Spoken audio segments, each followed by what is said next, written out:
Ladies and gentlemen, boys and girls, how you folks doing? Welcome here, welcome to the WrestleMania 11 live stream. Yes, we're live today for WrestleMania 11, and I think it's going to be a fun, bad experience. That's the only way I can put it. I think it's going to be an experience that we will remember. I've never seen this pay-per-view. It's my first time ever watching it. I'm excited to see what goes down, but I know that it is not the greatest, so we'll see what happens. But welcome everybody here to the live stream. We're going to get right into this thing because it is time for your Con Man Certified roll call. So who do we got in here today? We got King of Fate. How you doing? We got Ross Blocks up in here. We got Mr. Know-It-All, how you doing? We got ourselves J Money Jeff. Monte Prince, how you doing? We got Straightest Slade, welcome to the stream. We got Lou Dog up in here. We got Ramos, how you doing? We got J Money Jeff. Charlie Dean, how you doing? We got Kakapopo. Thad Raspberry, how you doing? We got Cordell Winder up in here, welcome to the stream. We got Manuel Paccio, Cubs fan, how you doing? Michael Wade, good to see you. We got ourselves Jason Barker, Cowboy 420, how you doing? We got Carrie up in here. Anthony Dwyer. We got ourselves Archie Ghosh, how you doing there, Ghosh? Good to see you. We got Meme Commander, welcome to the stream. Ahmed Smiles, hope you're doing well, buddy. We got ourselves also Brad Becker up in here and Nash Burr 549, along with Dude Duff, text-based wrestling fan, and The Fiend, is along with Liam Warren, is going to get the final shout-out here today. Welcome, everybody, to the stream. So, I know immediately I'm going to have to address this. So, first and foremost, thank you so much, everybody who reached out last night. If you missed it, I'm not really trying to promote this at all. I'm not really proud that this happened, but like I wasn't able to finish the Raw live stream last night. I had a little bit of a panic attack. It was my first one that I've ever had. It was weird. I didn't really know what it was going on. My chest was super tight, was short of breath, broke down after the stream. Just kind of a lot of things were on my mind, and I think a lot of negative comments from the AEW live stream were weighing heavily on me. For whatever reason, it just was. And so for whatever reason, my brain kind of went just a little bit last night, blew up on itself, and I think I'm good now. I still feel very, very tight overall, and I still feel off, I guess you could say, and I definitely don't feel myself, but I feel better than I did last night, and I can actually speak. So anyways, everybody, what I'm getting at is this is going to be our only live stream of the day. We are not going live with Impact Wrestling later tonight. I am taking that little bit of time for my mental health just because I believe I need it. And so we're going to go live with this here today, and that's that, okay, everybody? So let's get right into the show. We're going to be watching WrestleMania 11, and you can see we're going to put the timestamp right over on the screen right there. And all you got to do is turn on your WWE Network to WrestleMania 11, and we are going to stream it together, okay? So sync it up. Here we go, guys. You ready? We're going to do this. It's time to press play in 3, 2, 1, go. The World Wrestling Federation. All right, here we go. The revolutionary force in sports entertainment now continues with a tradition of... Yeah, Tommy, it's definitely the first one that I've ever had, at least that I can picture. You know what I mean? Like, I don't think I've ever really had one before, and it was weird, to say the least. Like, I still feel very off. Like, I feel very off, you know? And it's weird to say because I've never been through one, and it was the first time. So, but I appreciated so much everybody reaching out and all the kind words and everything, and everybody worried about me. I do appreciate it, guys. Yeah. WrestleMania 7. All right. WrestleMania 8. WrestleMania 9. Yeah, so it was what it was. I mean, it totally, and I'm going to talk openly about this, what caused it, because, like, I know exactly what caused it. It was wrestling fans wishing death upon me. Like, literally, as silly as it sounds, right? That's what it was. And usually speaking, or generally speaking, I'm really good at being able to block out the negativity and focus on positivity. That's usually something I'm really good at. But for whatever reason, my mindset just could not get past it. I was kind of blocked in, and I felt like everything was closing in on me. And that's all it was, and it kind of hit hard.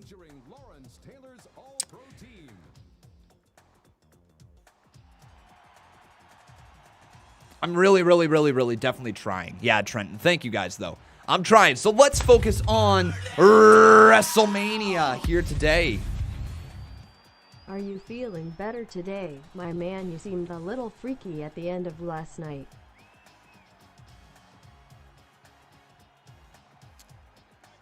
Yeah, it was a little difficult there, Jason Barker, but I'm doing better here today.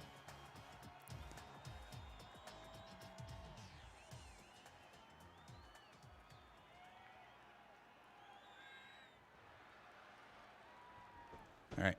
Anyways, no need to be worrying about that. If I'll worry about any text that I have later. No need to worry about that right now.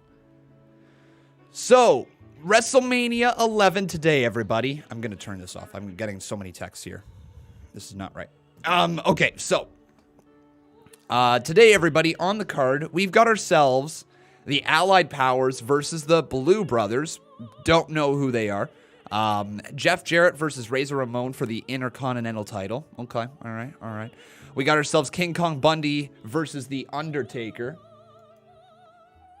All right. We got Owen Hart and question mark versus Smoking Guns. I don't know who the question mark person is. Haven't seen this event before. We got ourselves Bob Backlund versus Bret Hart in an I Quit match. We got Shawn Michaels versus Diesel for the WWE Championship. And we have Bam Bam Bigelow versus Lawrence Taylor in the main event.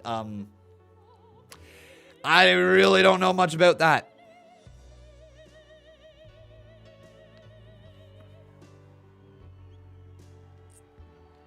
So yeah, that's the card here today. It's definitely a card that will go down as not the greatest. And I think this WrestleMania overall is also not really well liked by fans in general.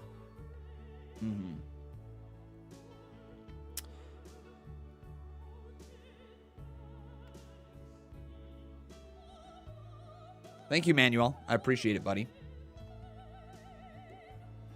Yeah, Jason, I kind of figured, and I appreciate that you've come clean with that. I really figured. The moment I saw your spelling, I'm like, there's no, absolutely no way you're a doctor. Here's the thing, my man. Try not to do that in the future for anybody, whether it's live streaming or just in general.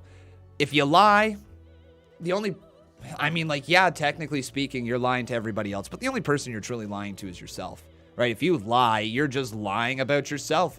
People like the real you, okay? What people don't like is liars, or what people don't like is people who stretch the truth, or you know what I mean, right? So try to keep that in the back of your mind, okay? People will like you for who you are. You don't need to put on a face or put on an act or anything like that. People will like you for who you are, unless who you are is a liar. See what I mean there? All right?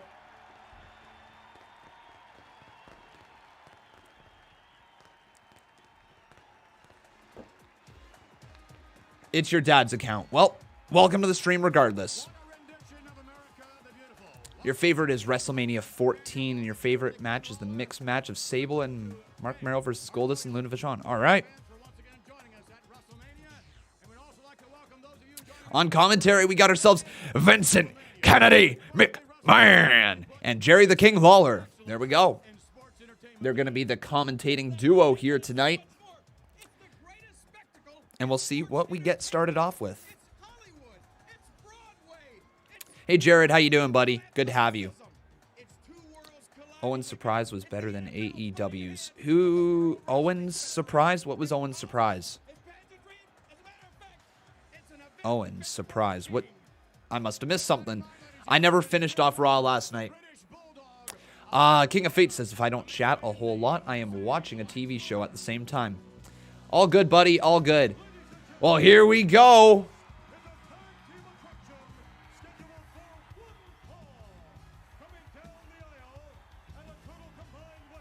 Okay, the Allied Powers.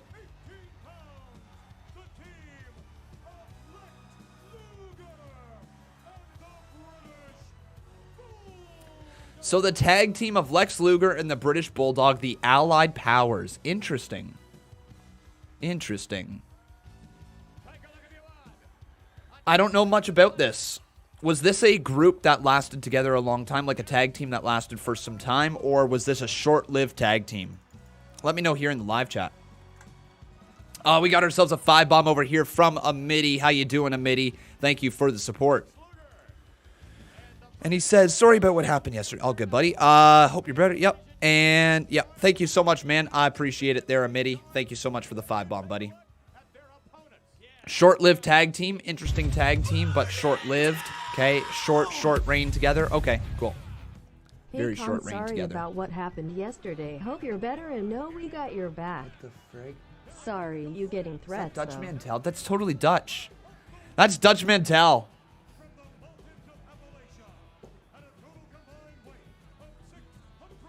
Yeah.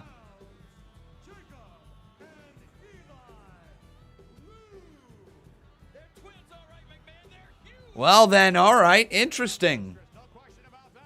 So there you go. The Allied Powers versus the Blue Brothers. Not gonna lie, wasn't expecting a big team when they're called the Blue Brothers. I was expecting more so high flyers, but hey, cool. So I've never seen the Blue Brothers in action, and I've never seen the Allied Powers wrestle together. This is a very first for me. Very first for me. Conman, if you don't know, Lawrence Taylor is an NFL player and is the main event for some stupid reason. Vince said this deserves to be the main event, more so than Shawn Michaels versus Diesel, right? Crazy stuff that went down, and that's the main event, an NFL player in the WWE main event. Yeah. Okay, so right here. Oh, thank you so much, Lux7. I appreciate that, buddy. Oh, Lex Luger left the WWF moments after WrestleMania 11. Gotcha.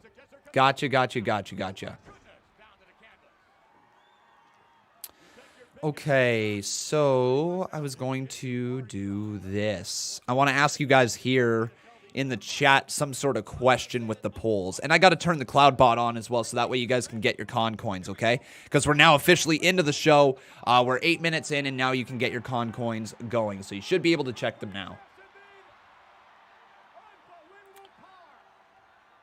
Oh, nice move. Stalling suplex there from the British Bulldog just knocks him down. All right. Dope. Into the cover, count of 2, kick out. So what do you guys think the question should be here today? What do you think the question should be? Can ask you anything. Cloudbot was already on? Was it really? Oh, I never turned it on. Well, that's freaky deaky. Oh, I didn't turn it off. That's why. Didn't turn it off. Oh, shoot. Did the coins get messed up? I never turned it off. Did the coins get really messed up last night? No, okay, we're good still. We're still good. The hours were still good. Yeah, okay, good. It's got a fail-safe built into it. Big clothesline attempt right there. Oh, but one half of the Blue Brothers just getting involved in this matchup. All right.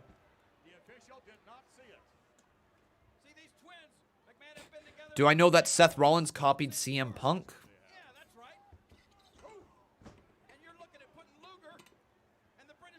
How? Like in what way? Are you saying like in some sort of move set or something like that? To a certain extent, yes, but unquestionably, as far as their individual skills are concerned. Hey, Mr. Know-It-All, I'd appreciate if you don't make jokes like that. It's not funny.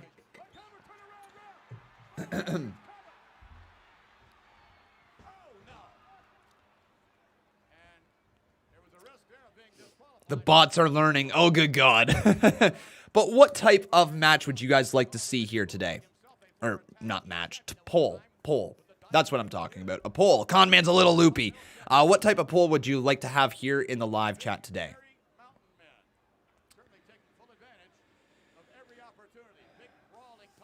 Best women's WrestleMania match ever? That's not a bad one. Best women's WrestleMania match ever. Let's take a look. So, best women's WrestleMania matches ever. Let's see.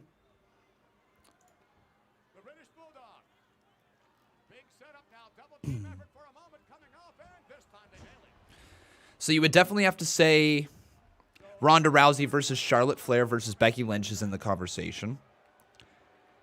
You would also have to talk about Becky Lynch versus Charlotte Flair versus Sasha Banks, that triple threat. Mickie James versus Trish Stratus, definitely. Molly Holly versus Victoria. Okay, that's a good one, actually. Ronda Rousey, we won't put that one there. Wendy Richter with Cyndi Lauper versus Leilani Kai with Fabulous Moolah. All right. That one was a blockbuster. Charlotte Flair versus Asuka. That one was really good. You got to have Charlotte Flair versus Rhea Ripley in there, the conversation. Nia Jax and Tamina versus Beth Phoenix and Natalya. That one was good. Not in the conversation. Jazz versus Trish Stratus versus Victoria. I've never seen that one. Jazz versus Trish Stratus versus Lita.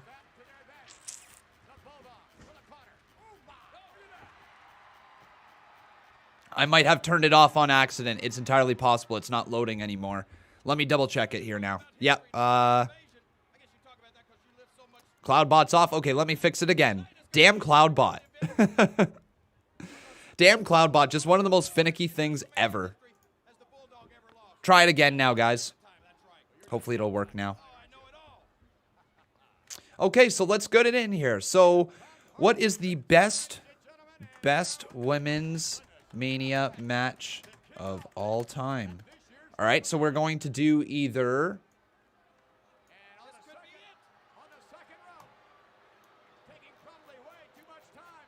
Oh, he misses that elbow drop. Big miss right there. So, yeah, let's do Ronda, Flair, Lynch. So let's do Mania 35. Okay. For that one. Lynch, Flair, Banks. Mania 32. Okay. Mickey versus Trish. Let's go Mania 22.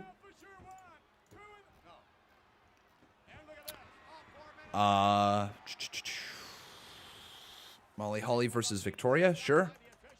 So Molly versus Victoria. Let's go Mania 20. Boom.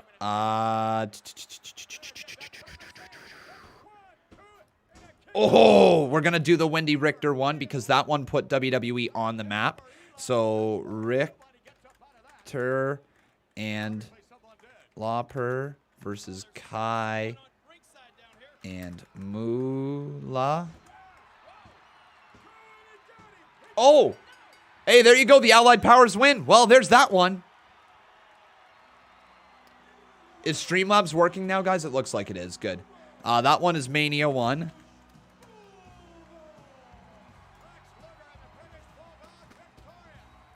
Or Charlotte Flair versus Asuka. Let's go Flair versus...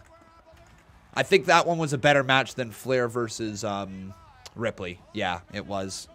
Mania 34. There we go. Okay, so let's get these all put up on the screen. And if I missed a wrestling match, I do apologize, guys. If I missed one, but we got 6 here. And then let's get our screen set up so you can see all of them.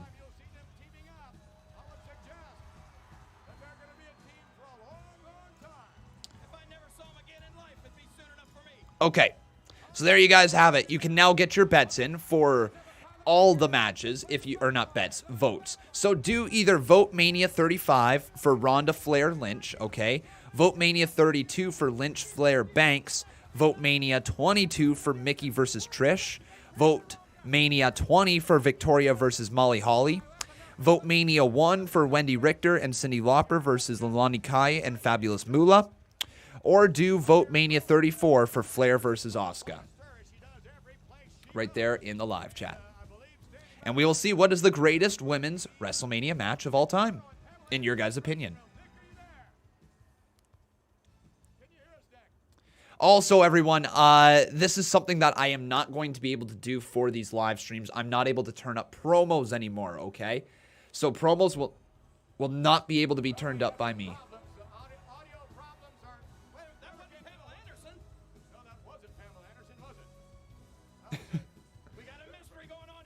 All right. So, yeah, I will not be able to turn the audio up for promos just because the last stream that we did actually got taken down by WWE.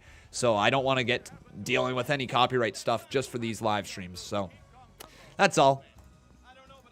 All right, let's get around to some donations. So we got ourselves Mr. Lucky Luck. How you doing, Luck7? Good to have you here, my man. Dropping that 15 bump. I deeply appreciate it. Thank you so much, buddy. Woo! For he is limitless. Woo! For he is limitless. I either missed it or got it. I don't know. I know that's the only two options, but still. 11 men spend a lot of hours trying to move a small object. What's up next here? It's just like the post office. What's up next? What match are we getting now?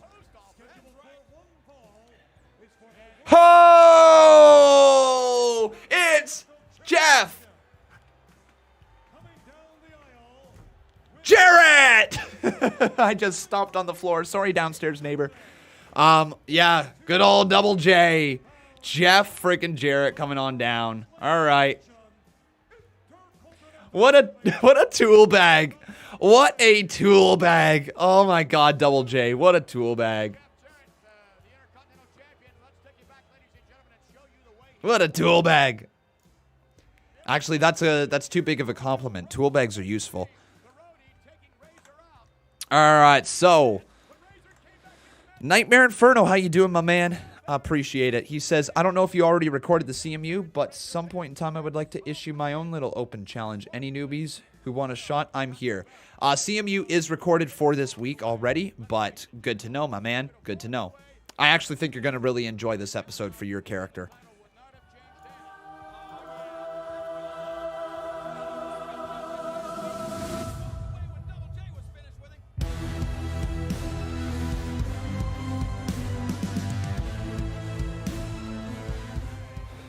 IDK if you already recorded the CMU. Yeah.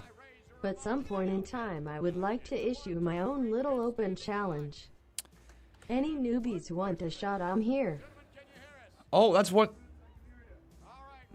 Shawn Waltman.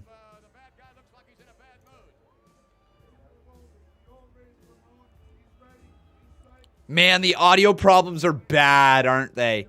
Man, they really messed it up for this Mania, the audio problems that they had.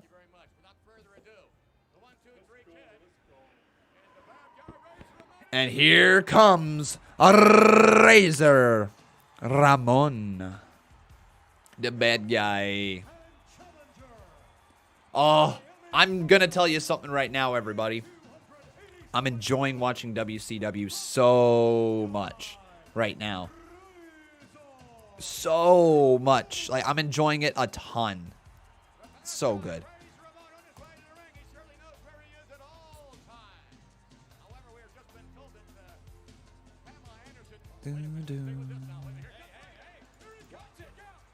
Oh, Razor's in the ring.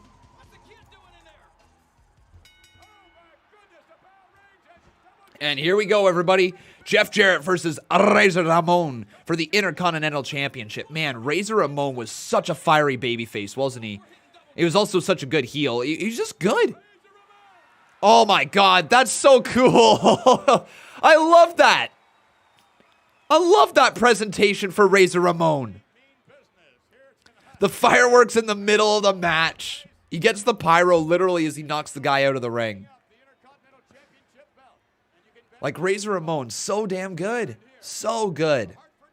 And I will admit, I always thought Razor Ramon, because I never saw his work. I never truly got to sit down and watch all of his matches, his promos, his actual presentation, his demeanor on screen. I never really got to see it, and I thought he was just another guy. I thought he was just another deal. Like, he's just another, he's just a part of the business, you know? He happened to switch over, and he was a part of the NWO. Like, you know what I mean? Like, I never really truly put too much thought into how big of a deal of a superstar he actually was. And Razor Ramon, if you plugged Razor Ramon, like this Razor Ramon from 1995 to 1998 in WWE right now, holy crap. Can you picture the character that you would have? the matches, like the promo work, the feel, the vibe that you would have on the show, he would add so much to it right now. You know who would also add a lot to it from the old days? Who would be a fantastic character right now? Any guesses? Anybody have a clue what it is? Who it is I'm about to say? Anybody? Bueller? No? No? Nobody? Nobody? Anybody got a clue? Let me give you a hint. Oh, yeah. The Macho Man, Randy Savage. I think Randy Savage would be fantastic in the current day and age. I really, truly believe that he would be one. He already was one of the biggest stars we have ever seen. But Macho Man, Randy Savage in the current day and age, he would be a bigger star than he ever was. And like, I don't know. Actually, wait, hold up. I don't know if he truly would be a bigger star than he ever was, but he certainly would stand out amongst the pack. And the only thing would be is the question, will he have the same type of build? Would he have the same type of demeanor and the same type of feel? Because, you know, I'm pretty sure he was involved with steroids for a long time, right? Like, I think that's what Macho Man, that's how he got his build. If I'm not wrong. Oh, here's a roll-up. 2 kick out by Double J. Steroids. Razor's Edge time. Oh, Jeff Jarrett.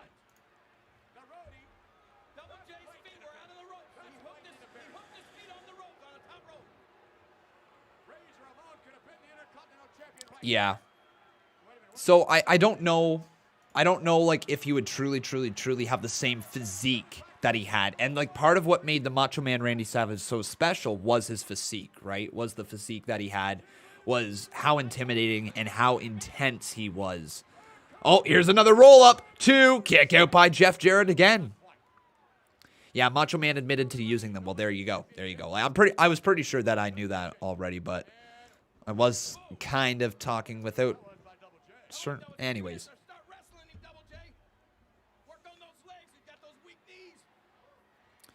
Yeah, but Macho Man in the current day and age, if he had the same physique somehow, if he had the same type of demeanor and attitude, oh my God, Macho Man would be a mega star. Mega star.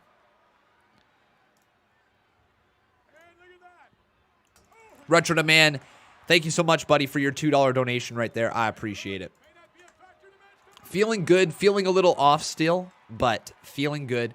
I'm going to be live for today's live stream for right now, but we will not be going live later tonight with Impact Wrestling. Just because I truly believe that I do need that little bit of space from the internet after I'm done being live here today.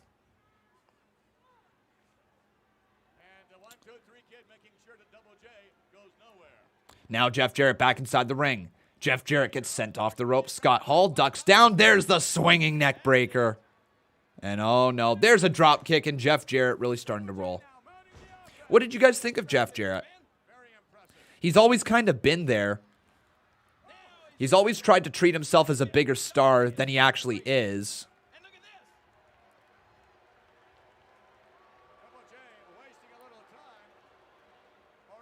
What do you guys think about him?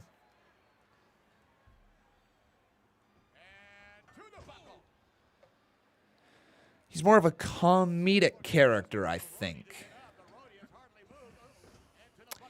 He definitely has never presented himself as more of a comedic character. That's the problem, right? If you think he's more of a comedic character, that's probably accurate, but he's never presented himself as such.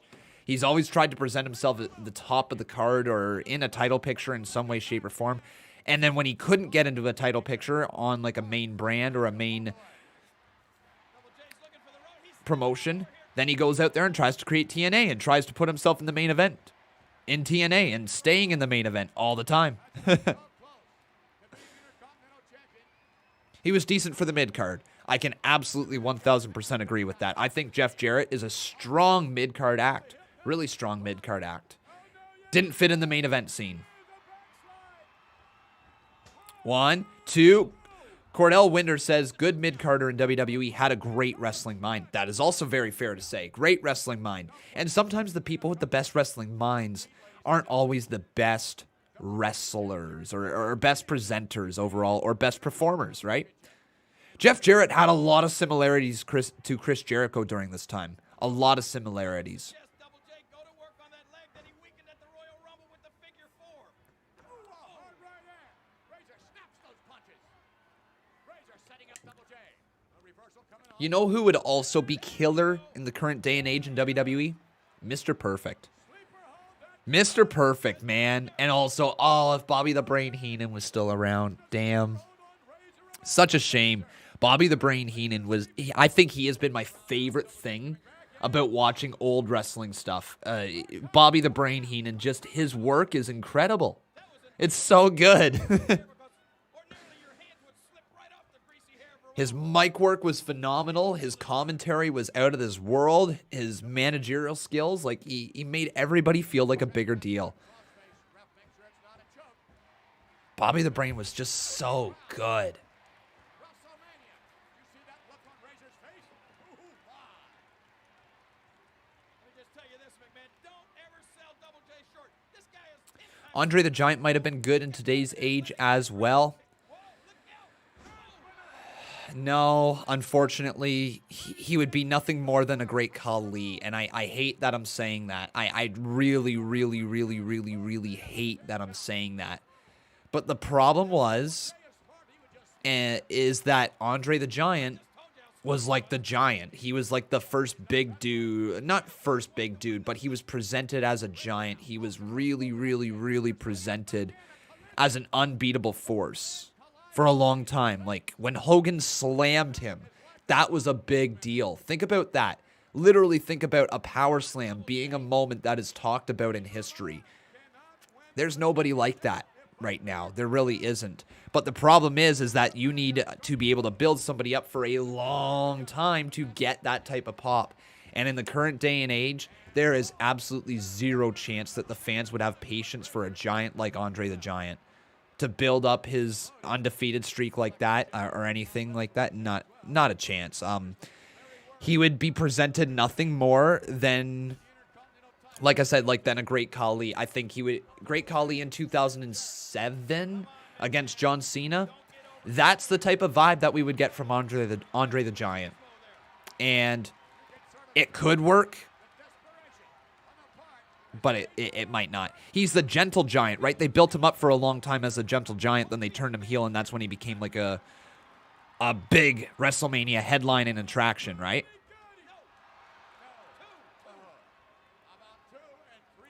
I have to disagree. If Braun could get love, Andre could. Braun Strowman, I actually think, gets a lot of love simply because he can move around the ring really quickly. Andre the Giant was a little bit slower in the ring.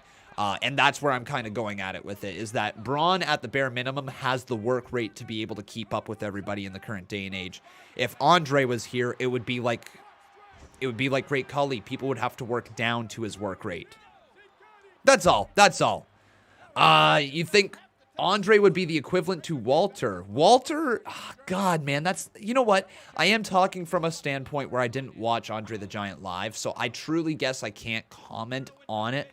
And I'm truly talking about just hindsight, and I didn't get to experience actual fan reaction. So maybe I'm far off with it.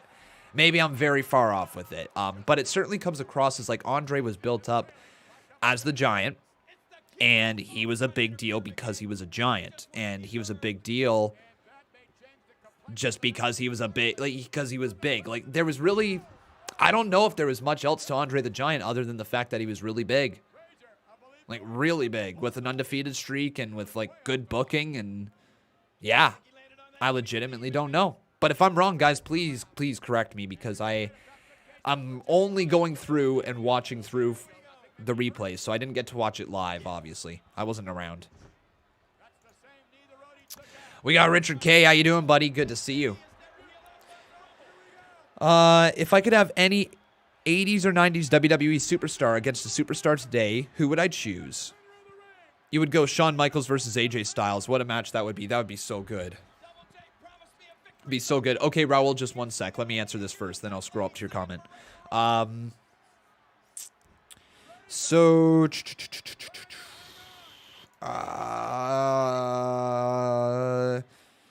Any 80s? Well, like, goddamn, it would. I've always said I would love to see Shawn Michaels versus Dolph Ziggler. I would always say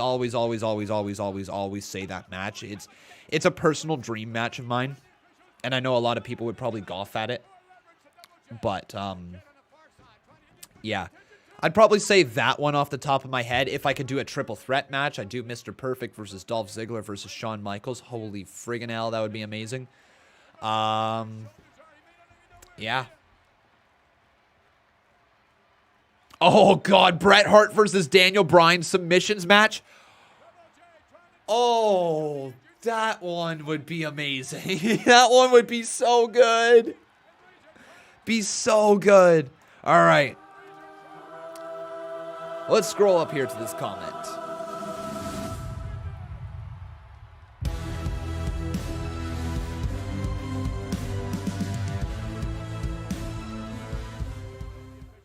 If you could have any 1980 to 90s WWE superstar against a superstar today, who would you choose? I'd have 96-97's Shawn Michaels against AJ Styles. What a match. Oh, fuck. Oh, Raul. Oh, man. Oh, I'm so sorry, buddy. That's not easy. That is...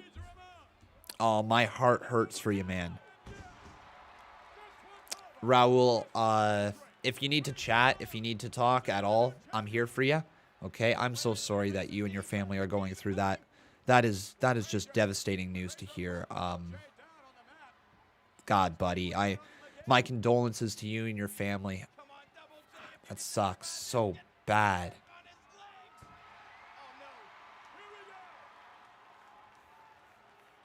I'm so sorry to hear about that, Raul.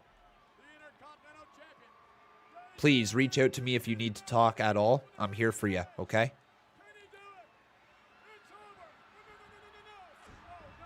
I always hate just transitioning back to wrestling, but we got ourselves the finish of the match right here. A disqualification ending, and here comes the 1-2-3 kid going right after Jeff Jarrett. Big heel kick. Man, Sean Waltman could move in that ring, couldn't he? Is that Road Dogg? That's Road Dogg as well. Man, Shawn! I could see why people were so behind Sean Waltman, the 1-2-3 kid. Look at him go. Look at him go, man. Oh, and then Jeff Jarrett caught him from behind. Jeff Jarrett. Oh, God. Hit him with the pancake. And now Jeff Jarrett looking for the figure four. Who else hates that Jeff Jarrett used the figure four leg lock as well? Like, God damn it, man. Of course he did. He got the strut. He totally wasn't trying to copy Ric Flair. The long blonde hair? No, totally not trying to copy Ric Flair. God.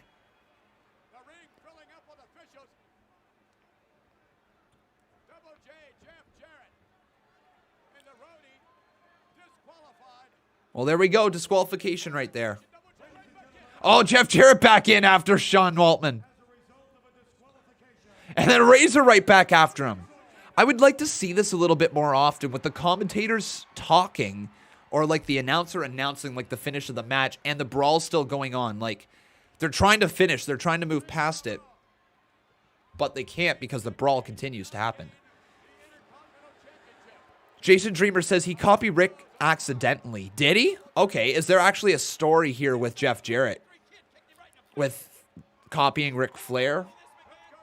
Accidentally? Did I not know about his story here?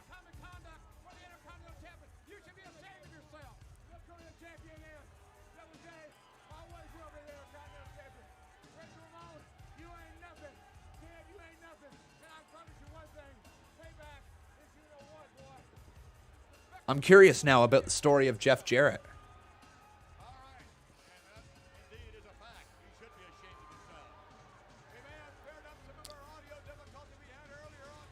Daniel Bryan versus The Undertaker should have happened.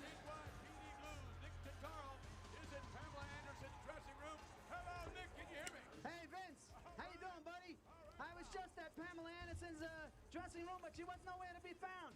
So I'm hanging out here in the Gotcha, Jason Dreamer. Who else can I find? Hey, Jennifer McCarthy. So let me look. Jeff Jarrett copies Ric Flair.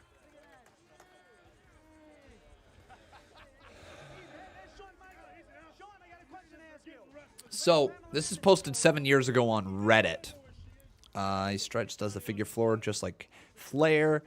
Can anyone give me a brief description on why one of them seems like a clone of the other? Who did it first? Okay, this is interesting. So, neither did it first, okay? The Ric Flair strut was invented by Jackie Fargo, and it's called the Fargo strut.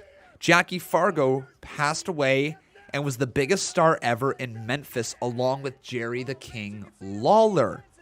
Both Fargo and Flair got some of their mannerisms from the original Nature Boy, Buddy Rogers. The strut may have originated with Rogers, with both Flair and Fargo doing their own interpretations of it. What does Jeff Jarrett have to do with this? Jeff Jarrett's dad, Jerry Jarrett, owned Memphis Wrestling along with Jerry Lawler. Oh, it's coming together. Jeff was one of their top stars in the 90s. Most Memphis babyfaces used the Fargo strut at the time, like Lawler, Jarrett, and the Fabulous Ones, who were named after Jackie Fargo. Holy crap, that is so cool. As for the figure four, Flair didn't invent it, and it has been used by thousands of wrestlers. Buddy Rogers invented the figure four, but it was surely used by people before him under a different name. Wow, that is really cool. That is really neat. So that makes sense. So Jeff's father was a part owner there of Memphis Wrestling along with Jerry Lawler. And thanks to the history of the Fargo strut, the baby faces in Memphis would use the Fargo strut. So Jeff Jarrett got his little Fargo strut from there, and then clearly he drew inspirations from Buddy Rogers, who had the figure four leg lock, and it just so happened that they accidentally both had similar styles in presentation of the gimmick. That is very cool. That is really, really neat. I'm glad we learned that here today.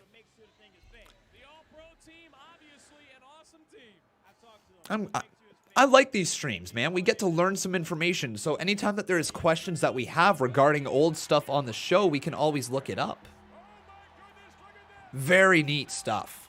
Uh-oh, it's time for the Undertaker!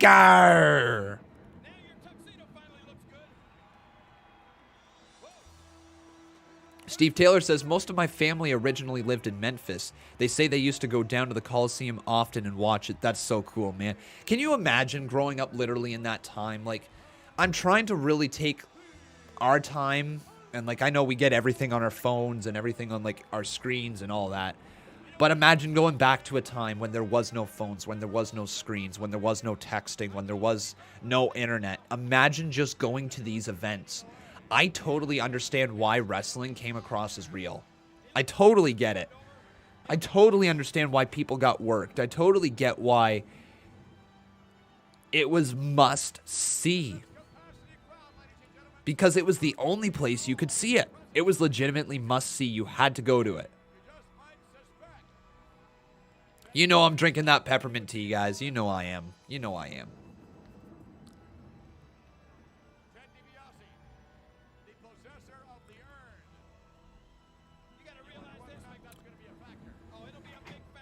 All right. But remember, if you are enjoying this show, please make sure you leave a little like on this video. We can get some more votes in here, my friends, if you would like to. We have a question here today asking you, what is the best women's Mania match of all time? To get your votes in, you can do either Vote Mania 35, Vote Mania 32, Vote Mania 22, Vote Mania 20, Vote Mania 1, or Vote Mania 34. And those votes basically are affiliated with the names here on the side. So, once again, if you want Ronda Flair Lynch, Mania 35. You want Lynch Flair Blanks, Mania 32. You want Mickey versus Trish, Mania 22.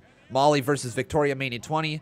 Mania 1 is Richter and Lauper versus Kayamula. And then Mania 34 is Flair and Asuka. Okay, guys? Yeah, there is no Impact Wrestling stream here tonight. I'm just going to let you guys know that full-heartedly. I just... After last night, and I'm literally feeling tight right now. I feel like I'm still in the middle of one. Like, it's still kind of affecting me right now. So we're going to take tonight's Impact Wrestling stream off. We'll be back tomorrow with Valheim in the morning. And then, of course, NXT and AEW tomorrow night. And then Thursday, we're going to be live with Minecraft in the morning. And then live with the CMU later that day, okay? Then this Friday, there is no live streams. Neither is there this Saturday. Okay? Excuse me.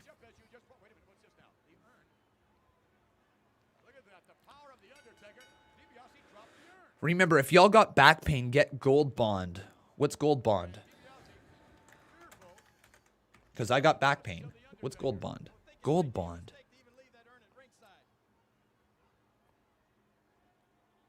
It's a cream. Whoa, this looks interesting.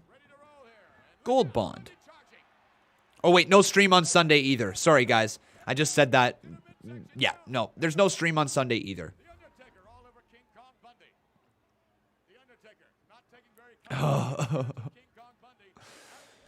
Those, yeah, like I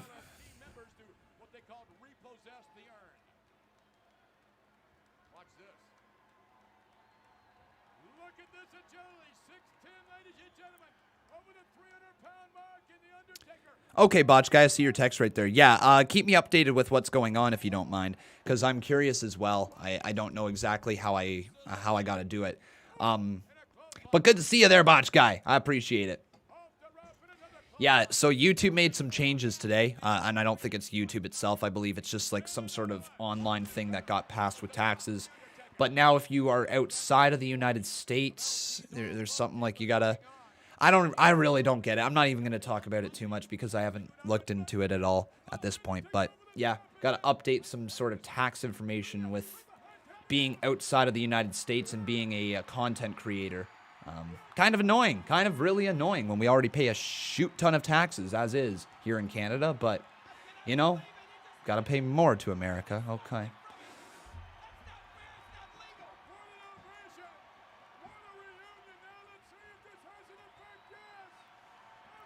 Oh, it's the urn. The urn. The urn and Undertaker is back, everyone. But let's get around to it. So we got some donations. Thank you so much, guys. Yeah, so this year is actually going to be the first time I'm doing my own taxes.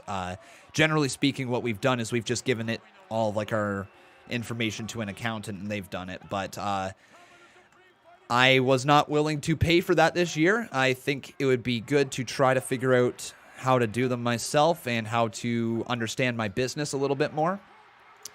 But yeah, a little freaky deeked out over it because I don't know what I'm doing. Oh, yeah, Raul, I'm so sorry about that, buddy. I think you must have missed my reply to you. I'm so sorry to hear that. My condolences to you and your family. It's such a sad thing to hear, Raul, and I hope you're okay. I hope your family is able to get together in some way, shape, or form and to be able to celebrate her life. She is absolutely so proud of you. She loves you to bits and pieces, Raul, and I'm so sorry to hear about that. I really am, Raul.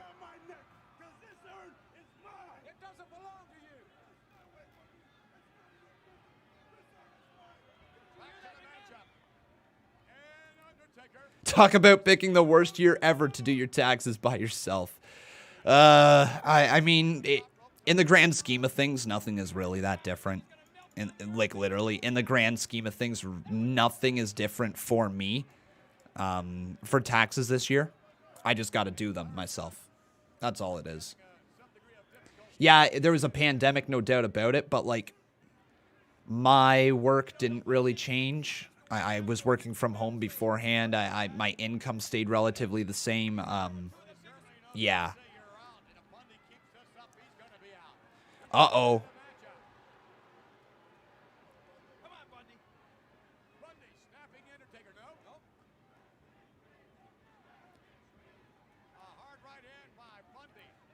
Uh-oh.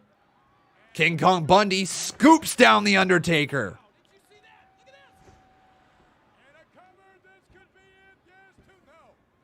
Kick out there by the Undertaker. It's not that hard. Just plug in the numbers where they all go. You'll be fine. Yeah. There was 440 pounds behind that knee drop. Leaning all of that huge bulk down on the Undertaker.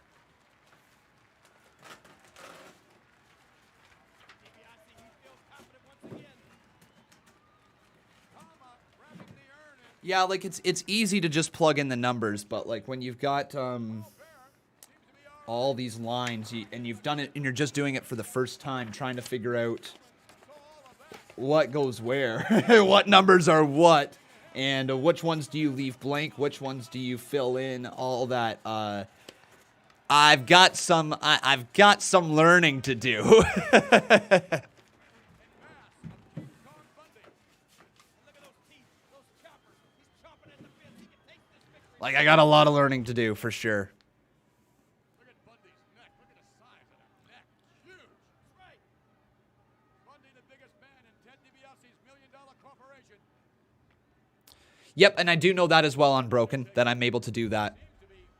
Yeah, I do know that I can write stuff off for my business. I do know that we can do things like that. It's just doing it, figuring it out, all that stuff. This could be the biggest night in history for the $1 million corporation. If they beat the Undertaker. Oh yeah, and Raul, one more time, just because I might not have come across in that that message, because I did talk about it just a little bit ago. If you need absolutely anything, Raul, please reach out to me. My DMs are open for you, okay, buddy? Please reach out if you need absolutely anything. I'm here for you, okay, buddy? And to the far side, here comes Bundy. Oh, forget about it. Oh, gotcha, Cordell. Gotcha. Fair enough. Okay. So, yeah, you're right. It's just plug in some numbers. It's going to take a lot of learning. But, yeah, you're right. Just plug in some numbers. Oh, Undertaker. No way. What a scoop slam. We are good for our Viking adventure tomorrow, Khan? You know it is. It's going to be Khan and Botch returning to the Viking world. It's over. Undertaker wins. Wow.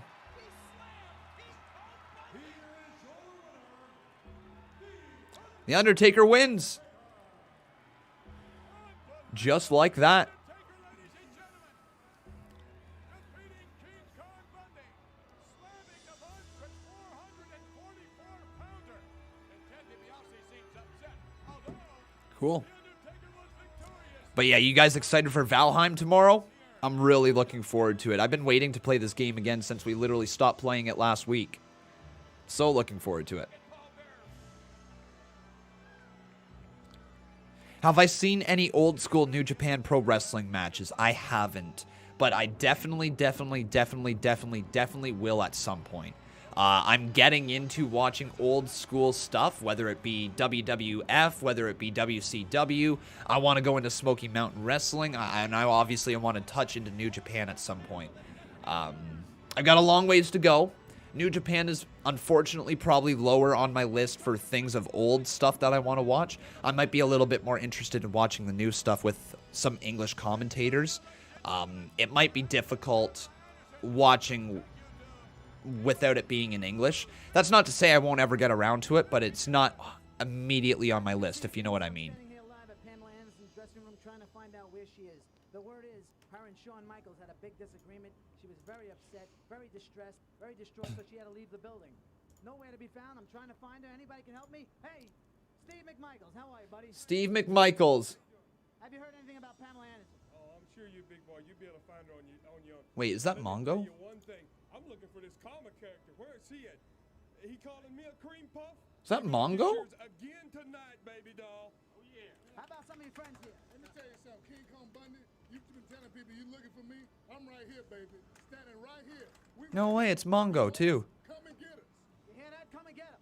Nikolai Volkov, you gotta leave the locker room if you want me, baby. You can't stay in there scared like a little chump. Come and get me. We're right here. Anybody see the cigar store Indian around? Tatonka toy or Tatonka something like that. I heard he's looking for me. I ain't hard to find. Well, no, hard to find. He's right here. We got ourselves a nice little donation right here from Richard K. dropping a 2-bomb asking me, who is my most favorite wrestler of all time, man? It's really difficult because before 2020, guys, it was Chris Jericho. It was. Jericho really, really, really rubbed me the wrong way throughout all of 2020 and still to this day. He's not necessarily a guy that I'm overly thrilled to see on my screen anymore. And so I don't know.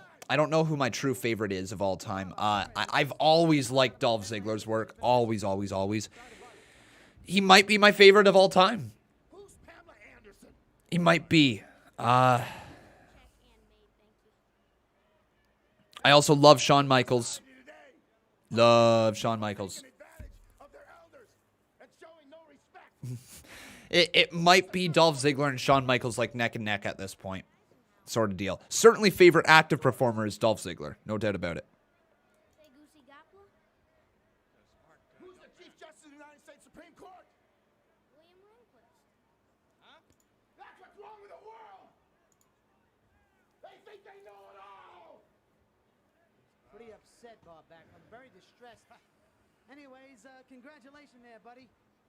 Nice job. What do you mean what happened? Just his actions and his personal beliefs and stuff outside of the ring. Because here's the tough part with wrestling. Yes, technically speaking, we should only be worried about the individuals in the ring, right? Like, on the screen, what they perform for us, that is their art. The problem is wrestling also happens to bleed into real life. And what is a work, what isn't a work? And if you don't like the actual individual in real life, it becomes more and more difficult to root for that person on a wrestling show. It becomes more and more difficult to say that this person you respect. Because the fact of the matter is, I lost all respect for Chris Jericho throughout 2020. Spewed a lot of garbage, spewed a lot of nonsense, and was fairly harmful, in my opinion, to his listeners. He used to have my favorite podcast. It's not my favorite anymore. It's not even one that I listen to anymore. It's really, he just fell off the edge of the earth for me. He fell so far down. And that man went out and beat my brother Bret for the World Wrestling Federation title. I introduce to you my partner, are you ready? Yokozuna! Whoa! Yokozuna and Owen Hart together. Well, there we go. Yokozuna defeated the Hitman Bret Hart at WrestleMania 9 in Las Vegas, Nevada. Imagine that. Yokozuna now joining Owen Hart. The mighty Yokozuna. Oh, Bocce. Bocce, I'm doing good, my man. I'm doing good. Thank you for your concern. I really do appreciate it, buddy. You're a kind heart. You're a good soul, man. You're a good friend. I appreciate you, buddy. Yeah, I'm still going to take tonight off, though. I do feel it. I still feel something. I wanted to be live with you guys today. I didn't want to take all of it off, considering I'm not going to be live later this week as well. But, yeah. I needed to be live here. I wanted to watch an old school pay-per-view, and then I was like, okay, that'll be good for today. We'll get back into it full gear tomorrow. You know, Vince, Owen complained about us not giving him a title What the shot. This is a big surprise, but that's okay with us. Is that Billy Gunn? We're in the tag team champions, and we're leaving the tag team champions. I will absolutely keep that in mind, and the same goes the other way, Botch Guy. Okay, buddy? I'm always here for you. Is that freaking Billy Gunn? The Smoking Guns. Yeah, it totally is, isn't it? That's freaking Billy Gunn. The Smoking Guns. This is the first time ever I'm going to see a Smoking Guns match. I can hear the fear in their voice. You know what to say. The bigger the cow. Billy and Bart Gunn. Well then. First time I'm ever going to see these guys fight. Smoking gun. Oh my good God. Oh my good God. They're literally just cowboys. They're literally just cowboys. They're just coming out. Hop-a-bang. Hop-a-ba-bang. Hop-a-ba-ba-bang. Up-a-ba-ba-bang. Up-a-ba-ba-ba. I said a bang, bang, bang to bang. I said a bang, bang, bang to bang. A bang, bang, bang, bang, Bang, bangity bang. I said a bang, bang, bangity bang. Bang, bang, bang, bang, bang, bangity bang. I said a bang, bang, bangity bang. I said a bang, bang, bangity bang. I said a bang, bang, bangity bang. There you go. It's freaking smoking guns here. Billy and Bart. I called it the other day and she told me she sees a big phone bill in my future. A what? A big phone bill. You're going on Twitch soon here, so you need to prepare. All right, Botch guys, so that is good to know, everybody. After this stream, if you guys want to check out Twitch with Botch Guy, he is going to be on his Twitch account, which is Positive Vibes 604. So make sure you check him out after the stream if you would like some more stuff here tonight. Okay?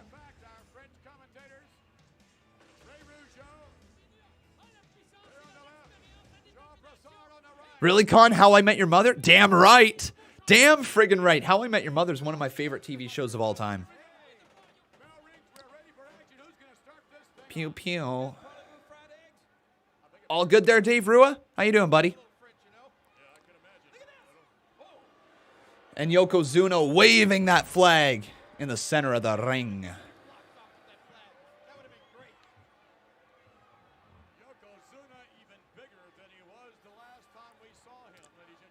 It's good to see you there, Deontay Mitchell. How you doing, buddy? Hopefully you're doing well. It's pew, not bang bang. It's pew pew, not bang bang. So you want me to go? I said a pew, pew, a pewdy pew. I said a pew, pew, pewdy pew. A pew, pew, pew, pew, pew, pewdy pew. I said a pew, pew, pewdy pew.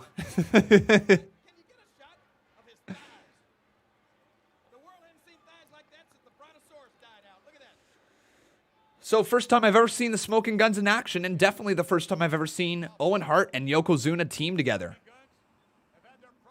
True story, I have never watched How I Met Your Mother. You need to, Botch Guy. If you like The Office, if you like Brooklyn Nine-Nine, if you like Friends, if you like any of those stupid sitcoms, this one's for you as well. I'm a big... Whoop, I just hit my microphone. Also Parks and Rec. I'm a big fan of just stupid sitcoms. Stuff that I can throw on in the background, watch a million times over, and always get a laugh out of. And How I Met Your Mother is one of those shows I've seen just a bajillion times. Same with The Office, same with Friends. Just seen them so many times. I'm actually watching Parks and Rec, though, now for the first time ever. I think I'm at season 4, I think. And I got to admit, Parks and Rec has been one of the more enjoyable shows I've watched in a long time. Been very fun to watch it through. Botch Guy's Twitch is Positive Vibes 604, okay, guys? Positive Vibes 604. You never liked Parks and Rec, Con. Fair enough. I know that I tried getting into it about 6 years ago. I never got into it. Couldn't get through the first episode or the first couple of episodes. But then Becca got into it, and I was just watching it in the background, and I laughed so hard. Like, I was belly laughing multiple times when she had it on in the background. And I'm like, you know what? It's time for me to watch this through. So I did. I started watching through and didn't watch right from the very, very, very start. I think I jumped in a few episodes through. But other than that, I've seen up to season 4 so far. Oh, nice hip toss. Nicely done. Another deep arm drag. And Owen Hart is down.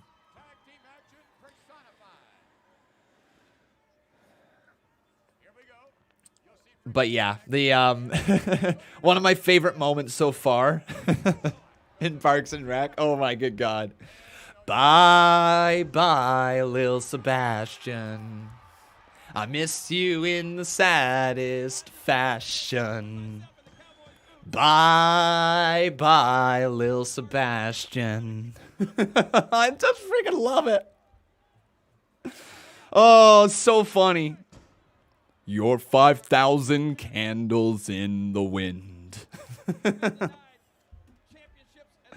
Oh, man, so funny. Kick to the midsection, though. It's fate, it's destiny, I'm telling you. And look at this now. Owen Hart, ladies and gentlemen. What a deep neck breaker. Holy crap. 2, kick out by Owen. That was a deep neck breaker. Yeah, I'll be live tomorrow, everybody. Abso-freaking-lutely. I'll be 1,000% live here tomorrow unless I fall off the face of the earth somehow.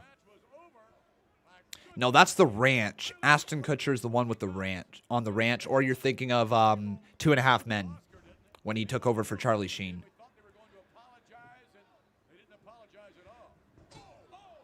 Ooh. Did I ever have a favorite Office character? Oh, Dwight. Dwight. 1,000% Dwight. Yeah, it's Dwight.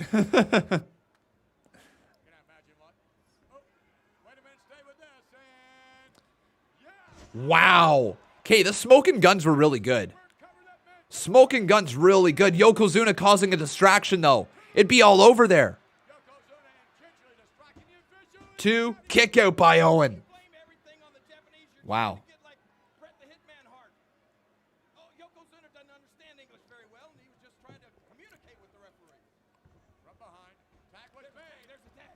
You know what? I'll say this about Jim on the off. Oh, what a leg drop from Yokozuna.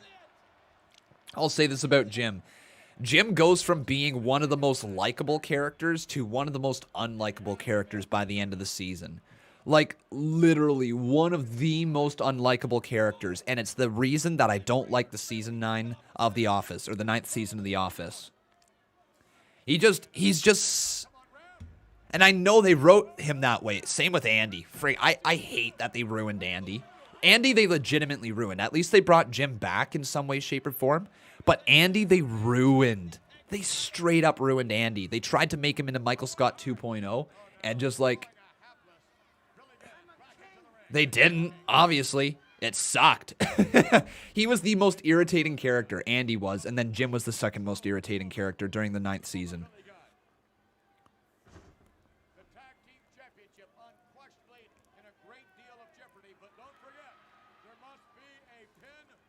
Yokozuna now in the ring, and he runs into an elbow to the midsection. Yeah, but this is the exact situation the Cowboys needed to avoid right here. One-on-one in the ring with Yokozuna. Do I think Brock Lesnar will return? Most likely in the future, yeah. Probably not too far off either from returning.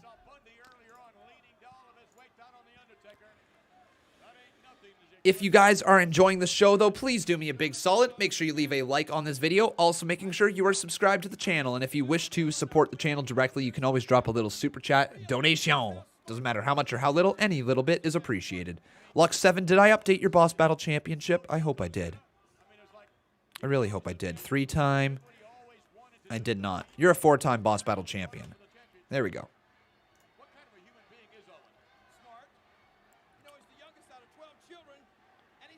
So, Yokozuna, when did he pass away? Yokozuna.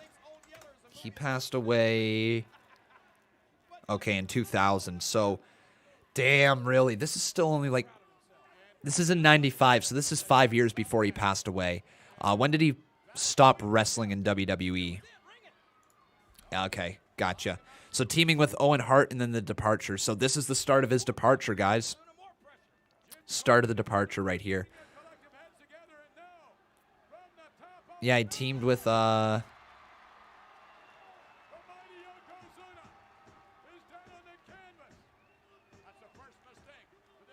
Jeez.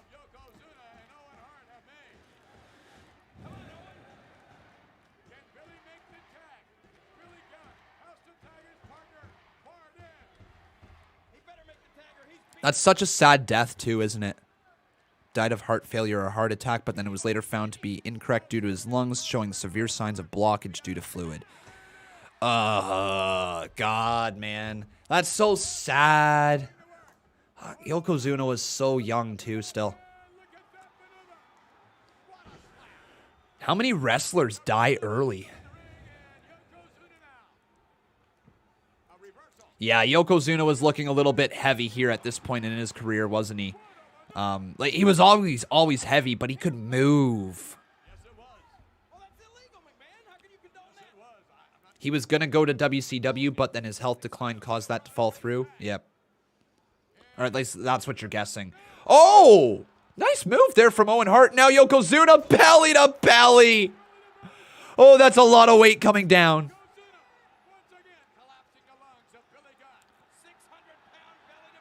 Oh, no. We're looking for the bonsai drop.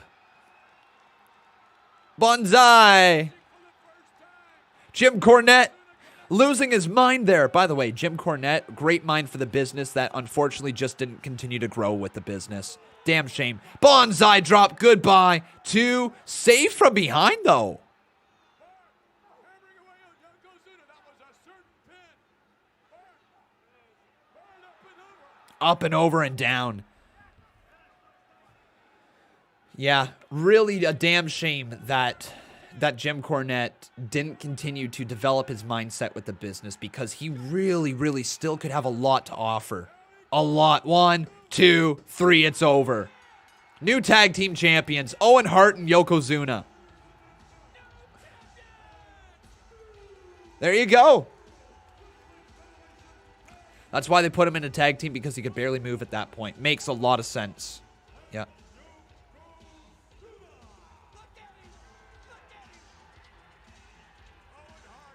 You said MJF is supposed to be in WWE before he reached AEW.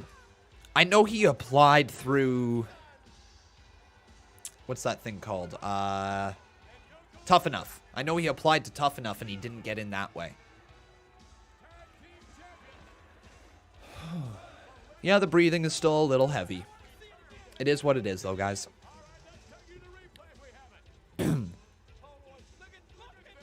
I wouldn't say Cornette is still stuck in the 70s, because Cornette had a 90s mind all the way back then, right? He had a 90s mind, a heavy, heavy, heavy 90s mind. Not even 90s mind. He had a heavy 2000s mind when he was in the business. When he was really on TV, this point, like, you know, all that. He had a heavy, heavy, heavy, like, forward-thinking mind. It's just unfortunate that when they got to that point when the business caught up to his mindset, that he didn't continue to grow past there, that he didn't grow forward with it, that he didn't continue to develop whatever it may be, right? It's just unfortunate, and I think he still has so much he can offer. What is that? That's a blimp. That's a starship, ladies and gentlemen, giving us a number of camera shots. As a matter of fact, I wish The Undertaker had some sort of involvement inside of today's product, or at least be a backstage person to give advice, because he was right when it comes to softness like creative. find out, ladies and gentlemen, I believe with Bam Bam Bigelow is one Todd Pettengill. Todd? Oh, yeah. Vince McMahon. I mean, he was asking the wrestlers to bring weapons into the room, or he missed the days when the wrestlers had weapons in the room. I get where he was coming from, but at the end of the day, it sounds just like an old man who isn't happy with the young generation. It sounded like he was taking his frustrations out on the fact that people played video games backstage. I don't know. I like, Undertaker had a point. He definitely did. But his point was also a little off base, in my opinion. You got to remember, this is coming from a man who throughout his entire career never broke kayfabe. So he's not necessarily the man to be referencing for the current day and age when kayfabe is broken every single day, right? He would add a lot of value, but here's also the deal. I think Undertaker has been adding value to the backstage area for quite some time in WWE. I don't think he's just showing up and doing his work and leaving. I bet you he's got comments for everybody. I bet you he's got some concerns. He's got things that he talks about to the boys in the back, you know? He's in the locker room from time to time. I'm sure he shows up and has conversations. I get what you're saying. I do not believe that Undertaker was 1,000% correct. I also do not believe Undertaker was 1,000% wrong. I think it's somewhere in the middle. It's somewhere in the middle. He just, when you take a look at social media, he kind of forgets that that's an aspect of this business that wasn't there when he was in this business. Right? And social media exposes the business in a lot different ways. So what you have to try to do is you have to try to figure out ways to connect with people and not get left behind. There isn't too many wrestlers nowadays who, I think of like John Moxley, who doesn't use a lot of social media. and is a big star. Like, legitimate big stars who don't use social media to further their characters in some way, shape, or form. Moxley doesn't. Lesnar doesn't. And here's the thing. Even Moxley, when he left WWE, he threw on the promo package onto his Twitter, right? So even that, he used social media to further his character. Who else? There isn't too many superstars who don't use social media to further their characters in some way, shape, or form these days. And it's just a completely different vibe, right? Like, you got to be able to trash talk on Twitter while also trash talk in the ring. It seems these days. Anyways, Undertaker definitely has some points. I think that the terms of the actual wrestling and the storyline development is soft. Yes. But I do not believe that the actual wrestlers are soft. And that's where I kind of disagreed with him on that.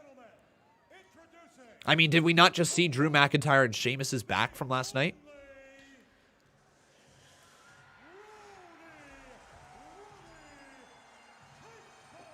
All right, time for the I Quit match. Time for the I Quit match. The Rowdy one. Who's your guys' favorite performer in WWE right now?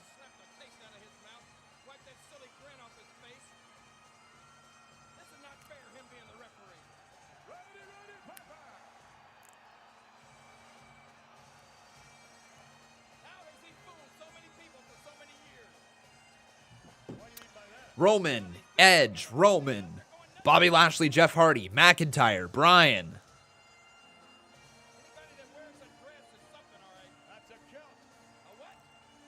Roman, Daniel Bryan, Adam Cole, baby. All right. Yeah, Undertaker wasn't completely wrong. That's exactly what I said, man. That's exactly what I said. He wasn't completely wrong. He also wasn't 1,000% correct with it. It's somewhere in the middle. He had a point with some things, but also it's outdated opinions on other things. Absolutely. AJ Styles. Oh, and here comes Bob Backlund. God, Bob is hated. How about that? He was defeated. I wonder if that's an omen. Defeated by Nicholas Turturro in that chess match prior to this match. Jonathan Taylor Thomas. Bob Backlund was detested, man. You see Mr. Backlund. He said that's what's wrong with America. What's wrong is he lost. I just want to say this. Do I watch anime? I don't, man. Roman Reigns 1,000%. Drew McIntyre is meh. Kevin Owens definitely. And Bianca Belair and Sasha Banks on the women's side. Fair enough, man. Fair enough. Hopes and ambitions at such a young age. That's to make him feel good about himself. Bob Backlund, a two-time World Wrestling Federation champion, but watch this and listen to that. And here comes Bret the Hitman Hart. Man, he was a big star. Bret Hart was a big star, man. Is it safe to say Bret Hart feels a lot like Seth Rollins? In the sense that Bret Hart kind of carried the company as the babyface during a time when there really wasn't anybody else to be the babyface. Bret Hart was freaking awesome. But he was always just kind of the guy below the guy, right? The guy below the guy. And he was the guy who would do the job with the title to get somebody else over. They would put the title on him when they had no one else to put the title on. He was a good transitional champion. But the fans loved him.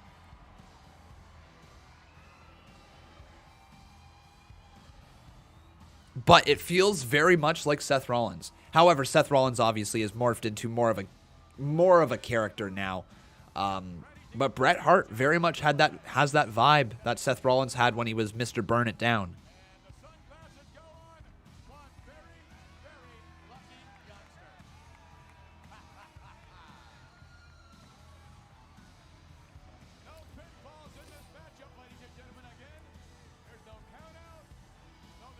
All right, so let's get this match underway.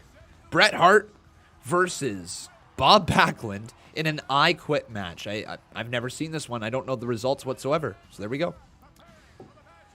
Brady says 1995 is one of the worst years in company history. Well, there you go. There you go. So WWE definitely has some points in their history where they were not the greatest. Not the greatest at all. Oh, sorry, everybody. I'm starting to take some deep breaths again. It's kind of happening still.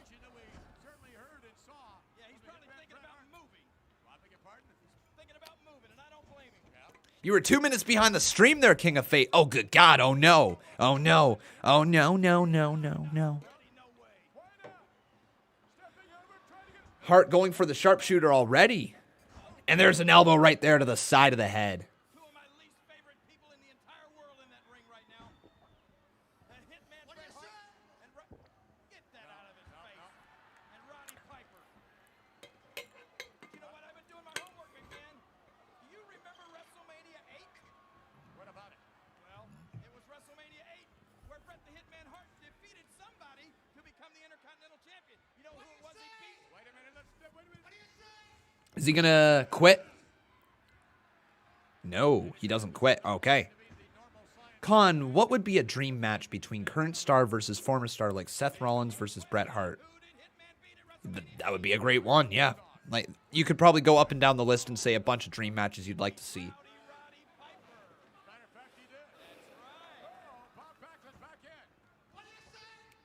Man, freaking Rowdy just... What do you say? What do you say? Do you quit? What do you say?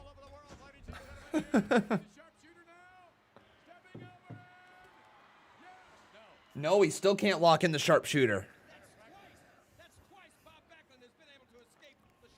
What do you say? Bob Backlund now continuing to try to reverse the sharpshooter. Oh, no, it's locked in. Backlund might have to quit. What do you say?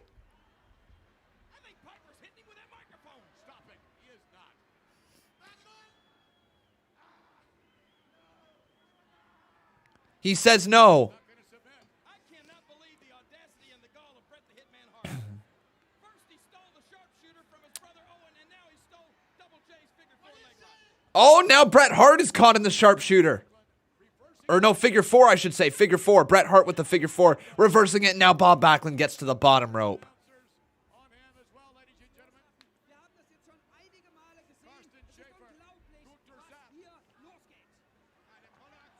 But hopefully you're enjoying the show. Make sure you leave a like on this video if you are. Luger versus Triple H would have been a banger. Bret versus Samoa Joe as well. Bret versus Joe would be good. That'd be really good, actually. Barker says, I'd love to see The Rock versus Reigns, or I'd love to see McIntyre versus Stone Cold Steve Austin, or Austin versus Owens in a winner wins with the finisher match. Fair enough. Hit your finisher to pick up the win.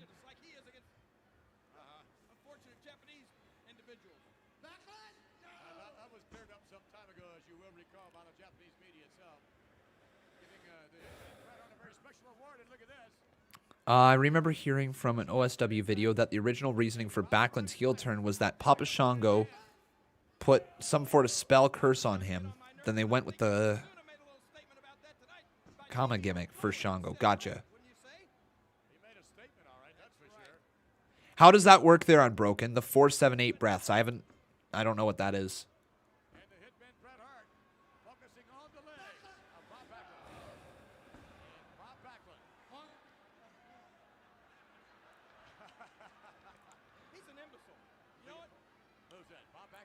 Oh, Bab Backlund. Bab Backlund is what I'm trying to... What the freak?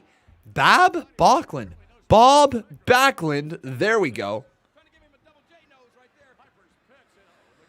Oh, gotcha, Jason Barker. Gotcha, man.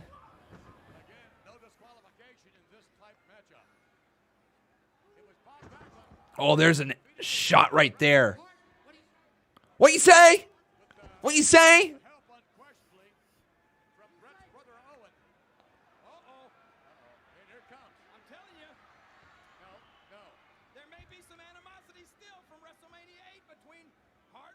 Now Bob Backlund in the corner. Just a shot right there to the arm of Hart.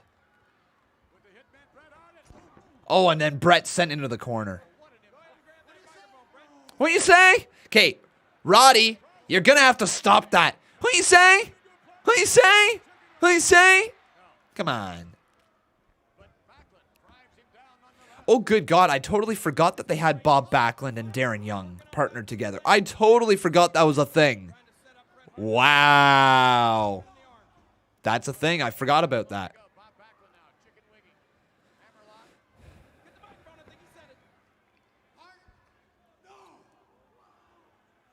Later this year, Backlund started a presidential campaign. Did he actually run for president, or is that a like a WWE gimmick? Bob Backlund runs for president. No way. Is this actually a thing? Oh, it's on Raw? What? Hang on.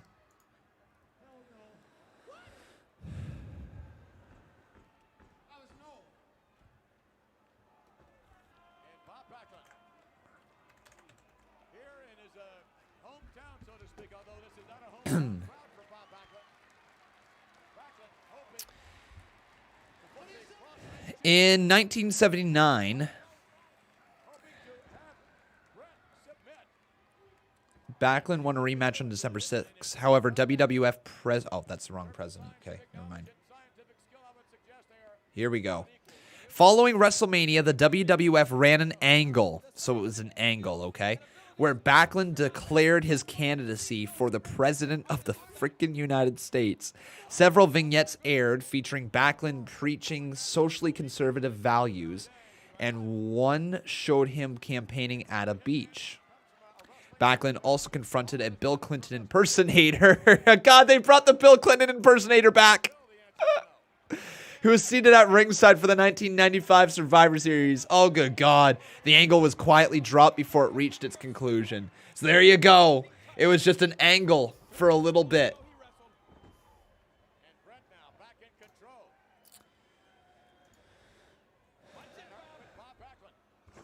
Fake Bill, man. Fake Bill. You take the tip of your tongue, pressure it against the roof of your mouth.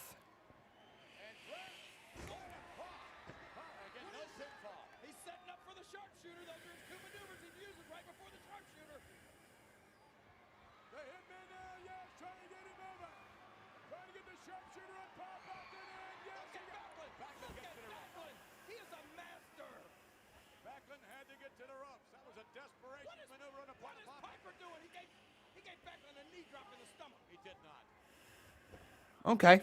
That helped a little bit. That helped a little bit there. Thanks, man. Helped a little bit. Not sure if it did much more than that, but like, yeah, it helped a little bit. I see some people asking a little bit more here on it, though. I had my first ever panic attack last night. That's all it was. And I'm still a little bit on the offside. We're not going the offside. I'm so Canadian. Still just feeling a little bit off from it. And as a result, I'm not going to be live tonight with Impact Wrestling, okay?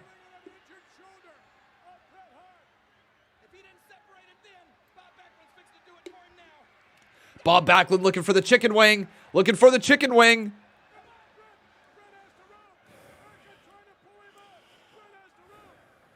Bret has a hold of the rope, though. Pulled back into the chicken wing. Looking for it.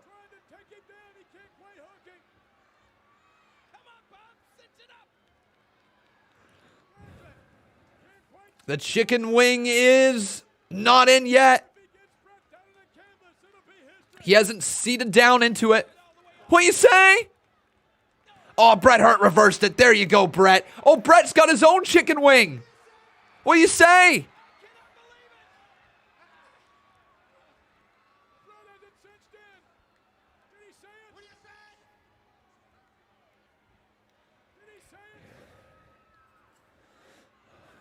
Is Backlund going to tap out?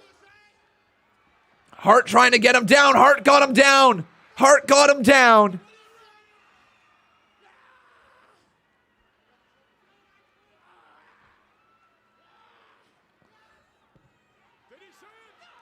Yes, he did. Backlund submits. Gives up. Quits. He quits.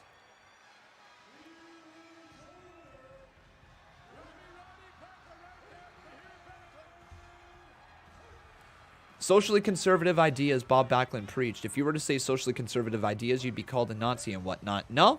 I mean, by some people, absolutely. But once again, literally what we've been talking about here in the stream chat, people are entitled to their own opinions. You don't have to agree with opinions, right? At the end of the day, who gives two craps? If that's what you truly believe in, that's what you truly believe in.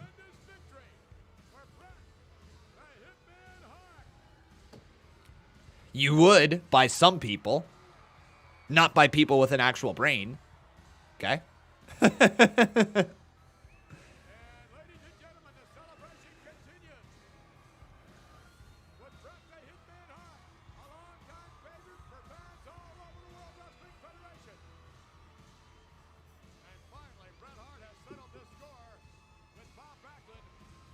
What did I think of Raw last night? Honestly, I don't have too many opinions on it. It was what it was.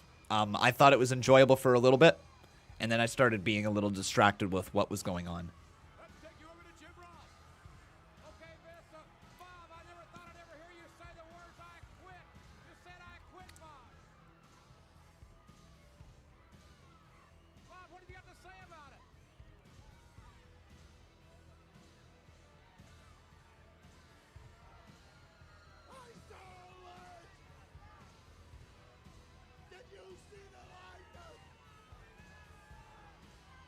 Bob Backlund was weird. Bob is so weird, man. So weird.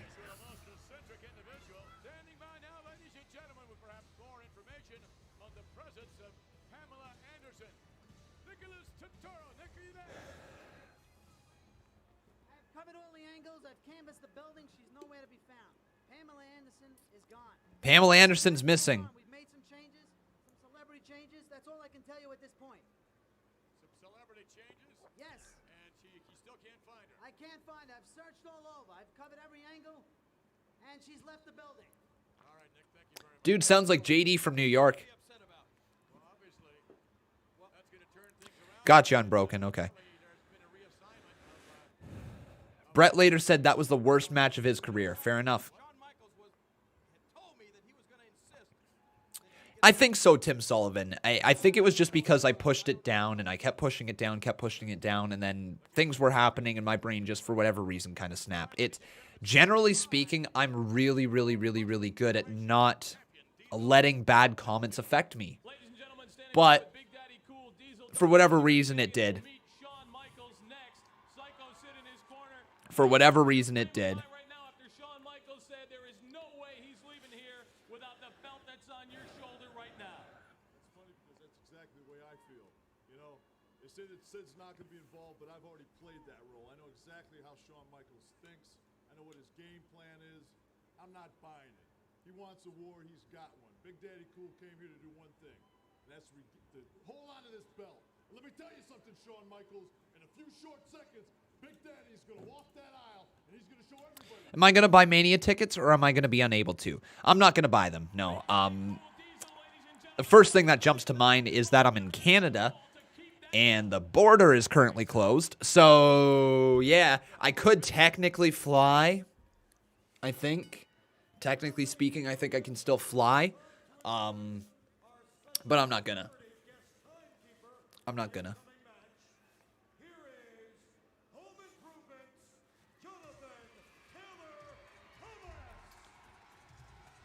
All right, victorious over Bob Backlund in the chess game earlier on. Jonathan Taylor Thomas, ladies and gentlemen. Thank you, Lux7. I appreciate it, buddy. I really do. Fine young man. And now has been assigned the role as guest timekeeper. Exactly how old is young Jonathan? How old is he? Yeah, I was just going to say, I believe he's 13. Yeah. that tuxedo makes him look about 10 years sillier. You might go there. Is anybody here going to WrestleMania other than Cubs Fan 16? What do you guys think? Is anybody going to be partaking in the WrestleMania festivities? Exactly. Jerry the King Lawler, ladies and gentlemen, has been wreaking havoc with our audio system here all night long. Jonathan Taylor Thomas. Well, once again, I don't know how often I have to say this, Amitty. All right, buddy? We're in the March to Mania right now. It'll be put up there at some point. If people vote for it, they'll vote for it. You're in the minority for it. Also, I've seen that pay-per-view. I'm not sure I want to watch it again right away. I want to watch some older stuff. Here's the best thing about this, about watching older stuff. You know how today we've been learning new things about wrestlers, Googling things, talking about things? We're actually learning about the business, not just watching stuff we've already seen. We're actually learning, right? We're learning about this business. There's a purpose to these throwback streams. On his way to be the guest ring announcer. And unfortunately, he's been shopping at the fashion blemish also. Look at that bow tie. You're going to watch WrestleMania from Peacock. Sounds good, my friend. Sounds good. Pamela Anderson, she was here earlier on. What is he doing? Nick throwing a few punches. They hit Howard Finkel. It's tough to tell, Amitty. It's tough to tell, man. Very difficult to tell. Nah, he's chill there, Tim. Okay, well, I gotta ask you, Tim, man. I love you, buddy. I love you. I love your passion for this channel, and I love your passion for trying to look out for me. Please don't take it under your own hands anymore, okay? I have a feeling it's gonna cause issues. It already has caused issues at time, and I know you want to address it, and you want to keep this chat fun for everybody. But it actually brings the vibe down. It brings a negative spin to things that are already being addressed in a positive light. So, like, I appreciate it, Tim, but if we could just work on that together to not do that in this chat some more moving forward, that would be absolutely really appreciated, man. And then to anybody who wishes to address it now, please don't, because I've addressed it, okay? We don't need an echo chamber. We don't need anything like that, okay?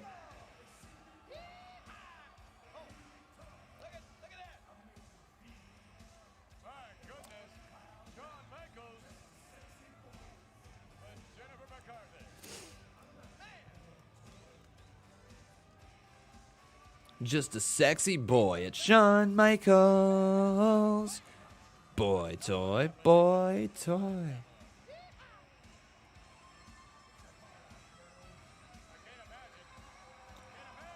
All right, Shawn. 1995 Shawn Michaels.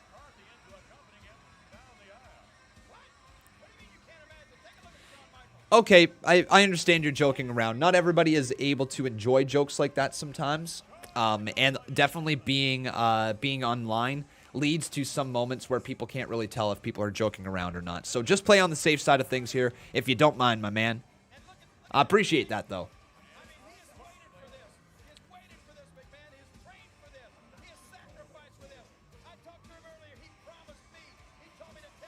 Shawn Michaels with the attitude of Carl Anderson.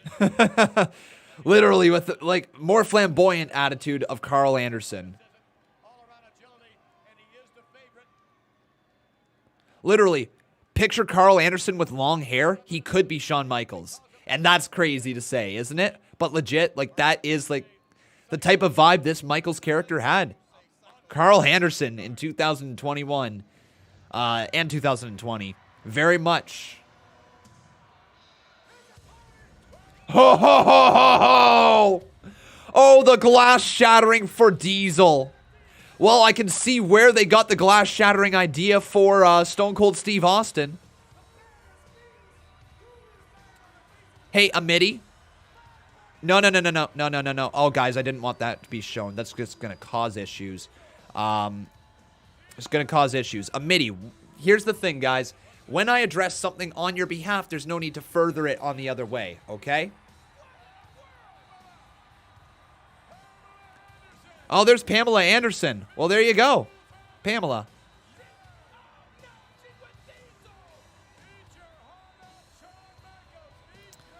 So, yeah, just no need to, if I talk about it, no need to further it on, okay? If I got your back, I got your back.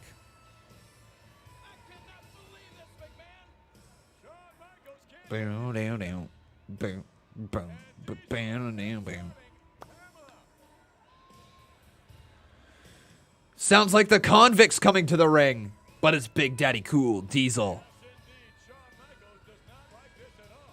Can't wait till tomorrow, my man. It's going to be a good day tomorrow. Going to be a really good day.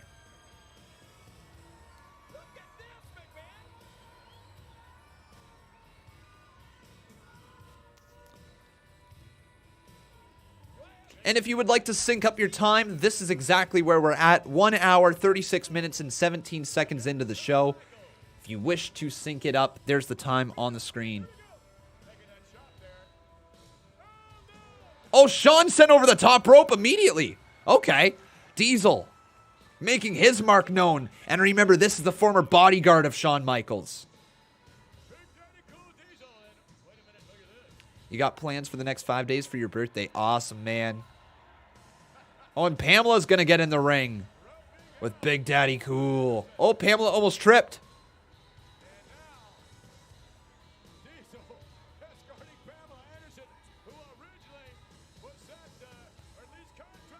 Oh, and there's the fireworks. Yo, this is so smart, Kay. I'm actually a big fan of this presentation.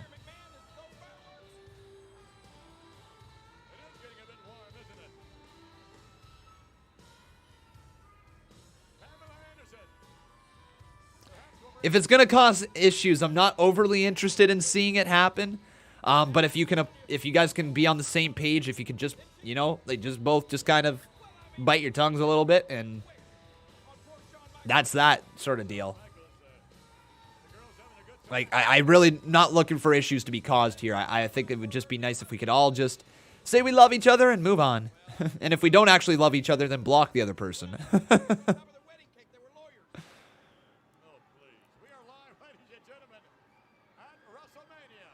But what I want to say is WWE did some cool stuff here with this show where they actually had a little bit of a fight happen before the match to knock the person out of the ring, and then the pyro goes. So, it's kind of neat. But here we go. Shawn Michaels versus Big Daddy Cool Diesel. Clothesline, misses that one. Back elbow, misses that one. Man, Michaels was so good in this ring, wasn't he? So good in this ring. Going for the big roll-up. Can't land it. Michaels off the ropes. Diesel goes for a big clothesline. Michaels. Oh, there he goes. Oh, goodbye. Good God, Michaels is down.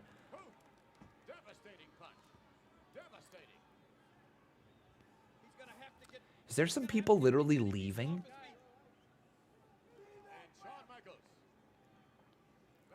Man, I can see why Vince was high on Diesel. That sounds funny. I can see why he was high on Kevin Nash, though. I legitimately can. I look at the size of this man. Look at the looks, like the presentation, the work rate, the maneuverability in the ring. I totally get it. Yeah. You know what? God, Diesel looks like McIntyre. Holy shoot, I'm just noticing this. Diesel and McIntyre are... No way.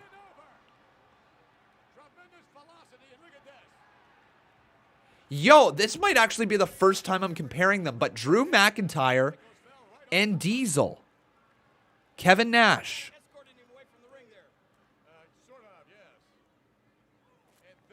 Holy crap.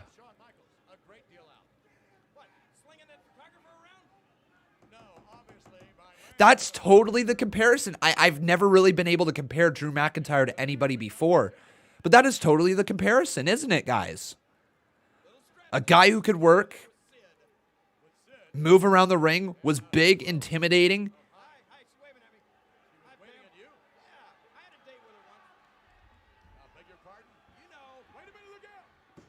Oh.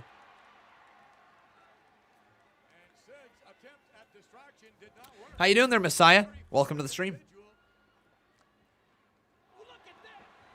Ooh, back elbow there into the corner. Nobody home.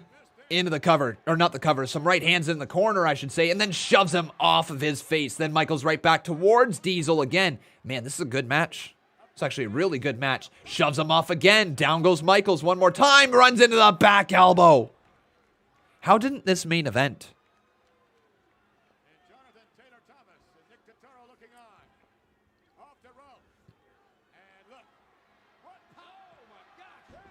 Oh no, Michaels with a big reversal right there.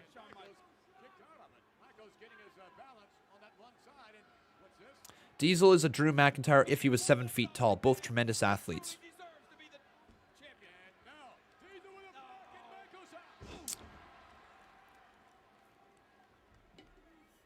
What if it was me, Mary Davis? Would you hate me? Oh my God! Michaels just slammed on those ropes and then falls to the outside. Holy crap! Michaels, how good of a worker, man.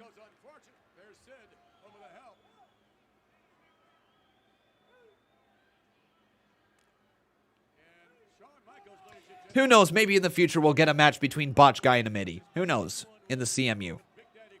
Who knows?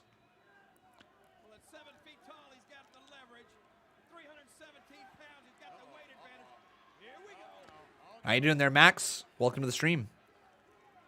Look at that monster. Look at Psycho Sid. And obviously the strategy here is to distract the official. Bob Malone says, I think Drew is a more natural athlete. Diesel can't do a kip up like Drew can. Absolutely, I agree with you, buddy. I do think that McIntyre's probably the bigger, better athlete, but the comparison is real. And look at that maneuver as Michaels comes in. Tremendous quickness and agility of Shawn Michaels. You got to give him credit, man. We got ourselves a $2 donation. Thank you so much, Jason Lewis. How you doing, buddy? Says, who wins in the Cole versus Balor championship match? Balor. Balor. But I think it's because I could see Balor versus Cross being a WrestleMania match. But thank you so much, dude, for the 2-bomb. I appreciate it. Hopefully you're doing well. Uh-oh. Big. Oh, God. Michaels got his neck wrapped up under that bottom rope. And then he just skins the cat back in.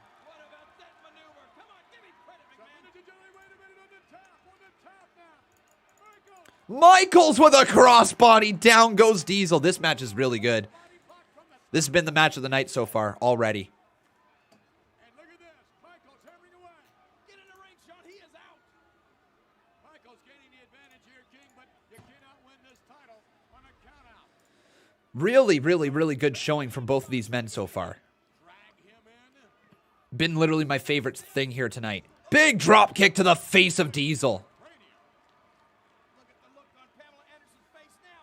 Once again, though, we do have a poll going today asking you guys a certain little question. What is the best women's Mania match of all time? So,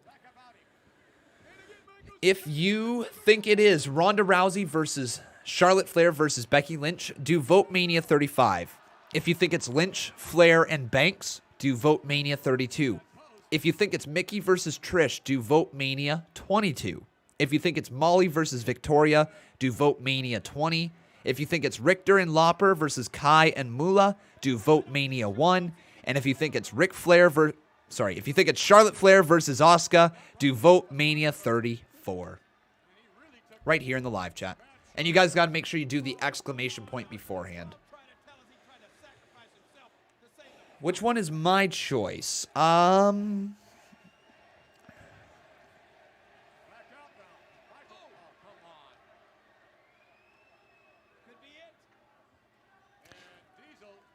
Lynch Flair Banks. Lynch Flair Banks.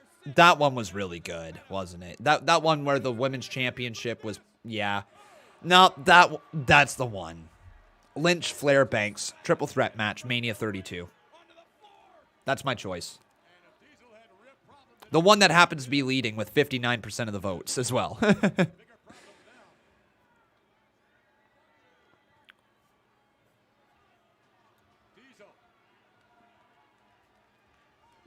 That's tough. I remember the storyline for Mickey and Trish was great. Yeah, it was great.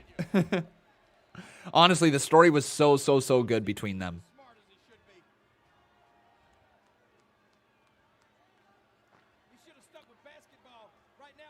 Diesel's in trouble, man.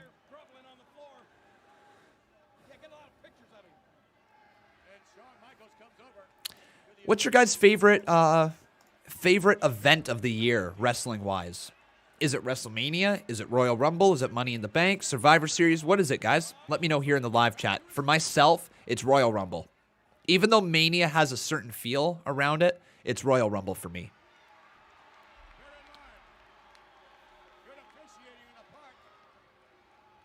SummerSlam, we got lots of Royal Rumbles. WrestleMania, yeah. Between Royal Rumble and WrestleMania. Cool. Royal Rumble. Cool. WrestleMania and then back in the day, Starrcade. That is actually something I really, really have to watch through the Starrcade events. Have not done so yet, and I really want to. So is there no Impact tonight? No, there is not, my friend. No Impact Wrestling here tonight. We'll be back tomorrow. Could this be the lucky night? It could very well be indeed. Shawn Michaels. 4 years ago, it would have been Money in the Bank, but since Corbin won it, it hasn't been the same. I don't know. The Miz's run, he didn't win Money in the Bank, but they did good stuff with The Miz, you got to admit. They made Bobby Lashley into a main event player thanks to The Miz with Money in the Bank.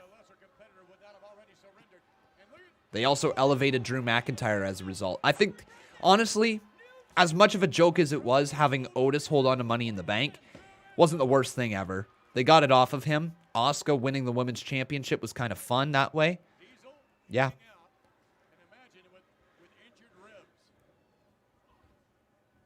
I hate to admit it, McMahon, but this has got to be taking something out of Shawn Michaels psychologically. I mean, he ran him into the ring post. He splashed him off the I love the road to WrestleMania. Road to WrestleMania is usually pretty good. It's been a little different the last couple of years, hasn't it? Well, I think Michaels is saying whatever it takes, he's going to give it to him. Shawn Michaels, ladies and gentlemen, may not be denied. But now Shawn has Diesel in the corner. Irish whip reversal. There he goes. Up goes Shawn. Back elbow connected right on the skull, man. Right on the skull.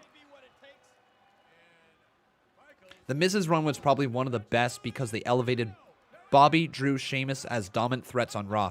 Exactly. Exactly.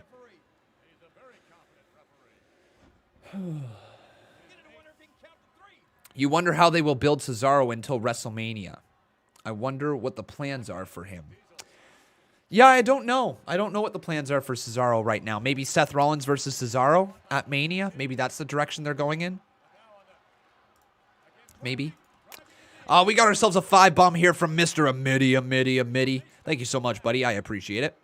And let's hear what he's got to say.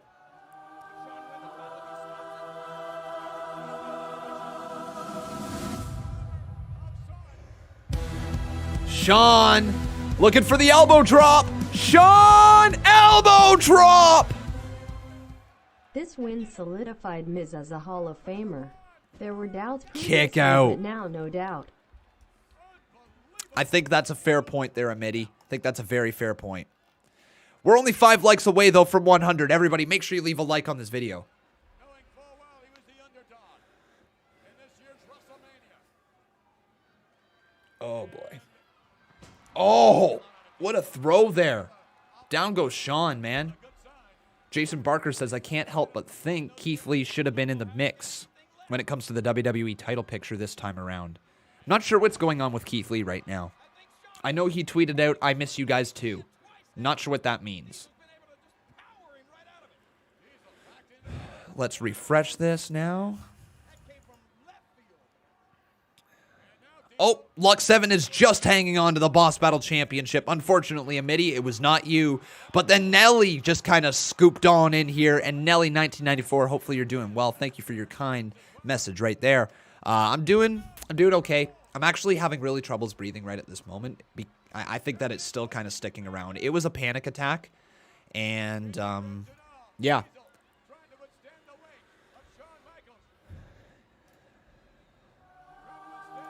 Just getting a full deep breath is still difficult. I can breathe fine, but like...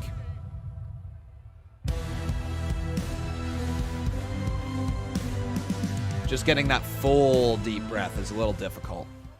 Hey Conman, just joined the stream, saw you last night for a bit. How Rue feeling today?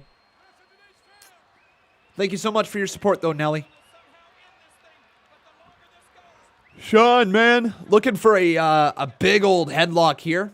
Trying to make Diesel pass out. Is Diesel going to pass out to a headlock? This is one way you deliver a rest hold. Diesel might be out. Diesel won.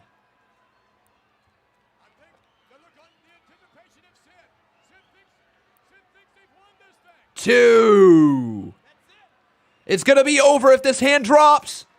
Diesel.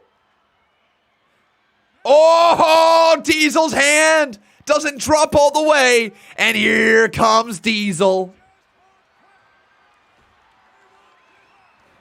Thank you, Primitive. Appreciate it, buddy. Diesel now lifted up on, or lifting Shawn Michaels onto his shoulders, backing up into the corner. Diesel breaking the hold. Well, what's left? Is there anything left? Yes, I guess there is. Back elbow again. Elbow.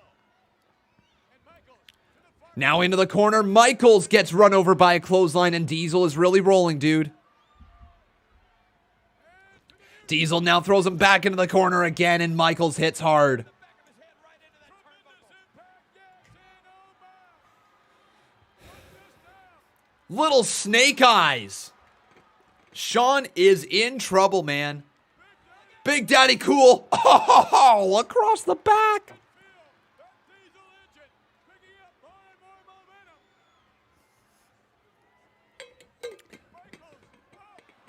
Michaels sent over the top, and there's a right hand knocks him to the outside of the ring.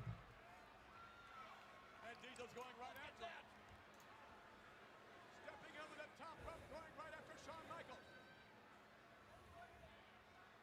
Michaels back in. Diesel coming back in as well. And again, the momentum continues to build. Michaels continues to run. Get out of there, Shawn. Michaels continuing to run. Looks like pulling a turnip. Uh-oh, Shawn now eats a right hand to the face, another right hand. Big Daddy Cool firing away 3 right hands to the face. What did you guys think was the better version of Diesel? NWO Diesel, so Kevin Nash, or Diesel in WWE? What do you guys think? Say either Diesel or Kevin Nash here in the live chat for which character you enjoyed more. Diesel coming out right after him. Right hand right there. Another right hand.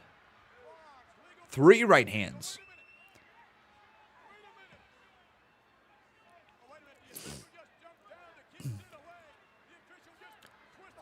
Another right hand there back to Shawn Michaels. What's going to happen now? Michaels slides back inside the ring. Diesel slowly in there, walks over the top rope. Shawn misses the clothesline, does... Oh, no! Sweet chin music!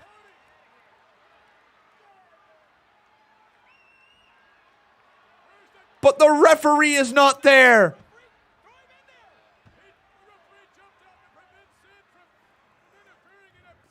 The referee now back up.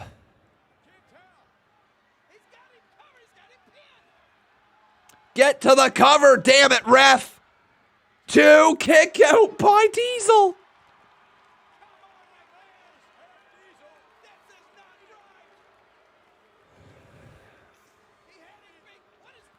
Oh, wait a second.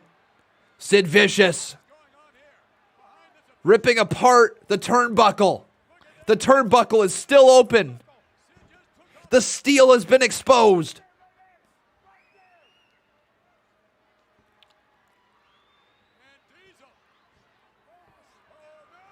Oh no, back body drop right there.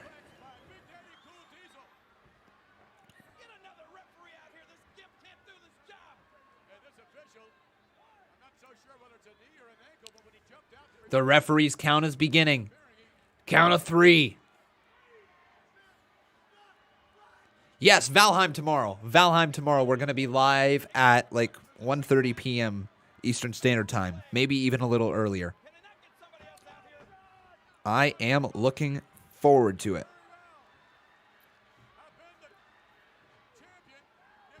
Are both men going to stay down? Into the cover. Here we go. 1, 2. Kick out by Diesel. Woo! That was close.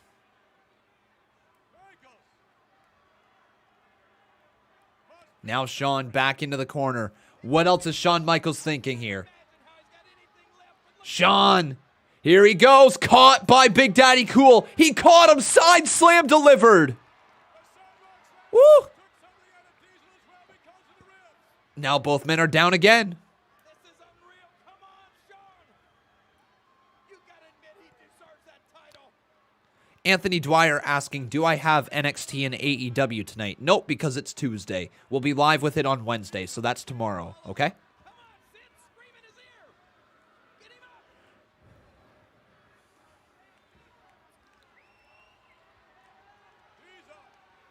Count of 8.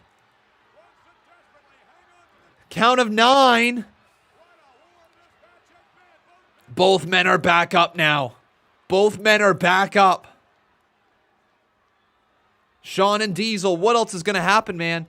Double leg takedown. Referee's blocking the view. Oh! Oh, that was close. Shawn Michaels almost went right into that top steel, but he hit the middle turnbuckle instead. Didn't hit the top one. Messiah says, tired man, you are so tired. I'm actually not tired. I'm yawning to try to get more breath into my lungs right now. I'm actually doing pretty good. I had a good sleep. Yeah, but I'm yawning because like right now, the top part of my lungs are very, very tight with my stomach. It's all very tight and I can't get a full breath all the way through. And yawning seems to kind of help.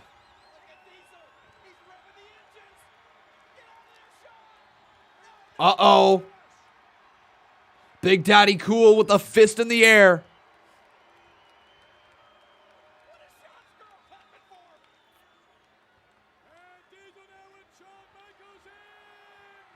Oh. That's a powerbomb. 2, 3, it's over. Holy crap. Diesel retains. Diesel beat Michaels. Wow. Pamela Anderson did not look very happy at all being at ringside for that.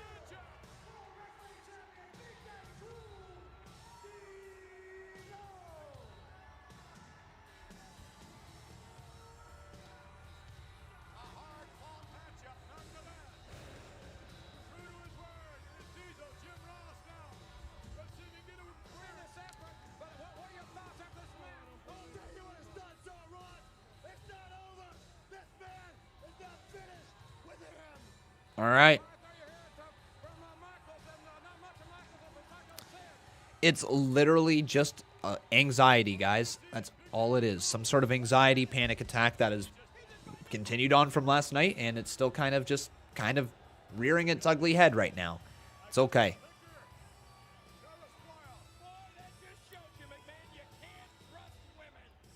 Yep, so that match is over. So there you go.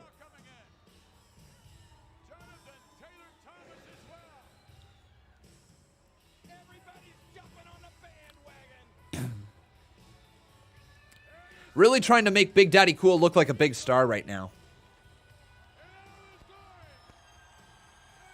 And there's the fireworks for Big Daddy Cool. Diesel. Exactly, Primitive. And I know that there's going to be, like, this is not going to last forever. I absolutely know it's probably going to be fine after tonight. But yeah. Shawn Michaels has got to be devastated. He did exactly what he promised. It was the performance of a lifetime. It was a match of a lifetime. That was a really good match, though. What did you guys think about that one? Thumbs up or thumbs down for that match? That's been the match of the night. Shawn Michaels and Diesel encounter. Again, Okie doke, standing by, Todd Pettengill. Todd, Been standing with Shawn Michaels and Sid, and Shawn, an unbelievable match. Oh, unbelievable, Unbelievable. Everybody saw what happened. This story of my life, huh? Come on. You gotta be kidding me. I had him be the new World Wrestling Federation champion. He was out. I gave him some chin music, and he was out colder than a block of ice, and the whole world saw it. You may not like it, but you know the truth when it's right in front of your face, and the Heartbreak Kid proved it to you tonight. I am the best. I'll show you. It is little chin music right there. That chin music. It's over, am I right? It would have been over right there. See, I'm gonna tell you something, Todd Pettigill. Just like when it comes to the World Series or the NCAA playoffs, there's always more than one umpire. There's always more than one referee. But tonight, a world title at stake, one referee, and he's a bubbly fool. He falls and blows his knee down, and my man. Yeah, actually, this is not a bad story. A good way to spin it. Price and brother, I'm glad I can help there, Lauren. I'm really glad I can help. you were that far from losing your title. But this man. Would you rather have an awesome build with just a good match or an awesome match with the build being only okay? Well, here's the thing. Sometimes the build does out-produce the match, right? Like, the build can be way, way, way, way, way bigger than the match. But here's the thing.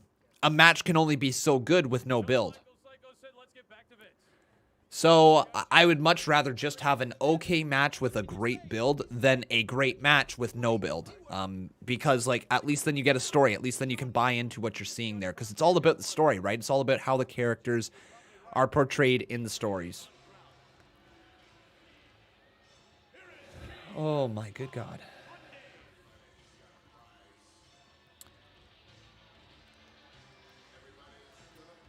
Why is King Kong Bundy here? Oh, there's Tatanka.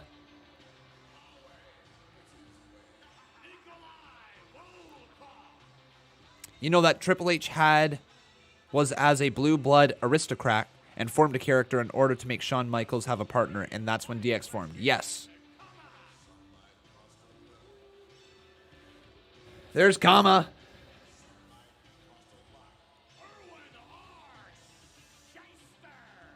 There's IRS.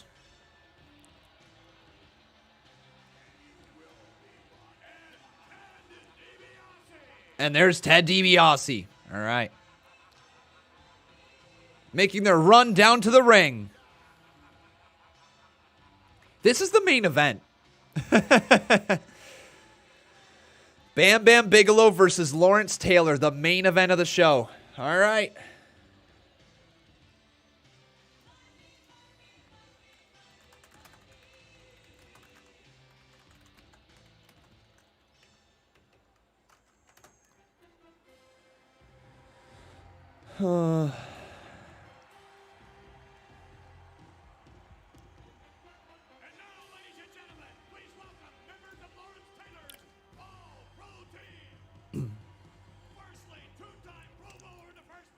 All right. So we got the... Oh, okay. I can see everyone. They're literally using NFL players in the main event to try to draw buy rates because they knew that they weren't going to be able to get the buy rates this year. That's what happened, right? That is totally what happened in the main event. They just got a bunch of NFL players and they said, screw it. Let's put this as the main event. Try to draw some ticket buys.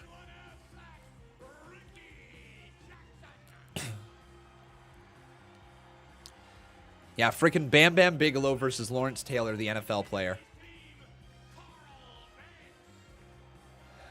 I just love seeing how wrestlers develop into what they are today. It's cool, isn't it? That's kind of the coolest part about watching wrestling, seeing the development of the wrestlers through time.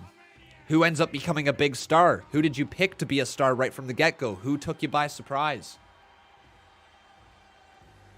Oh, there's Steve Mongo McMichael. Freaking Mongo inside of WCW. I've seen that. Freaking Four Horsemen and oh my good God. Tim, I have a good time at work. Last time I'm going to ask you, okay, man? Please stop trying to stir the pot. I would really appreciate it. Next time I see it, I'm going to have to do something. I'm going to have to time out or something, okay, man? I've asked you many times at this point. Please, can you stop? I know you're having fun, but can you please stop? You're just trying to stir the pot for the sake of stirring the pot, okay?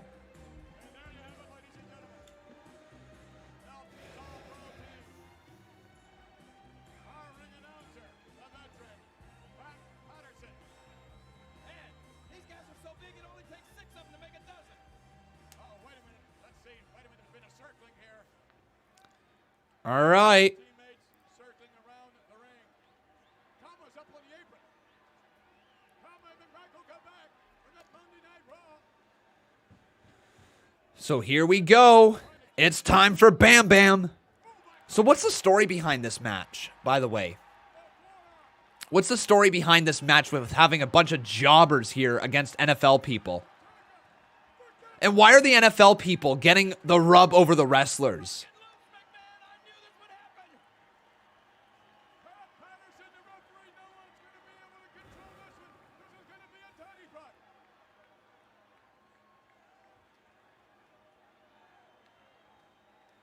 And Ted DiBiase better get his forces regrouped. It is creepy there, the Fiend. Definitely very creepy. Very, very focused.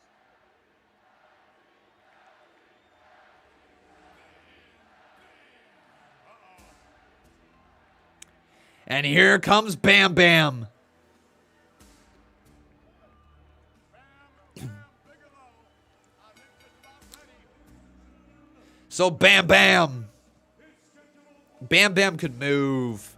Bam Bam was really quite solid in the ring.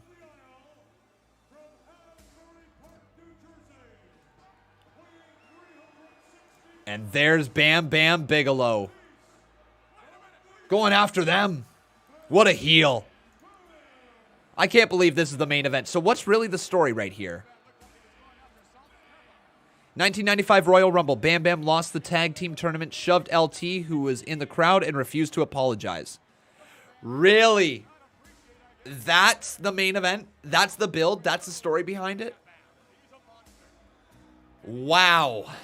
That's literally the main of that's what? And this is the biggest match of his life. Make no mistake about it. Look at him. He's ready, McMahon.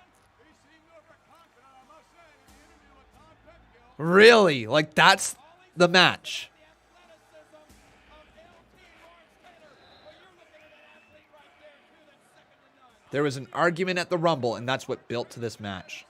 Wow.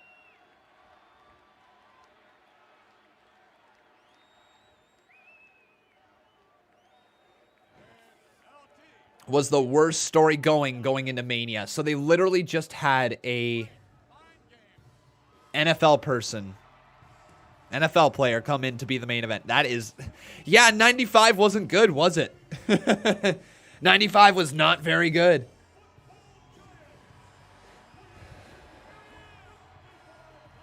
But there's Lawrence. Valheim will be tomorrow at 1:30 p.m. Eastern Standard Time. It might be a little bit earlier.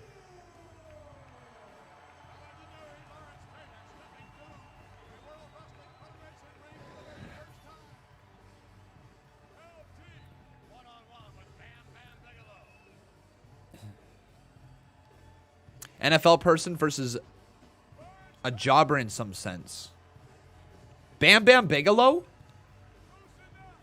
Actually, I can't comment on that. I don't know what his record inside of WWE was, but one thing I can guarantee is that Bam Bam Bigelow was not meant to be a jobber, right? At least I don't think so. He was very impressive. Come on, McMahon. You don't expect Diesel to be able to teach Lawrence Taylor what it's taken an entire career for Bam Bam Bigelow to learn, do you?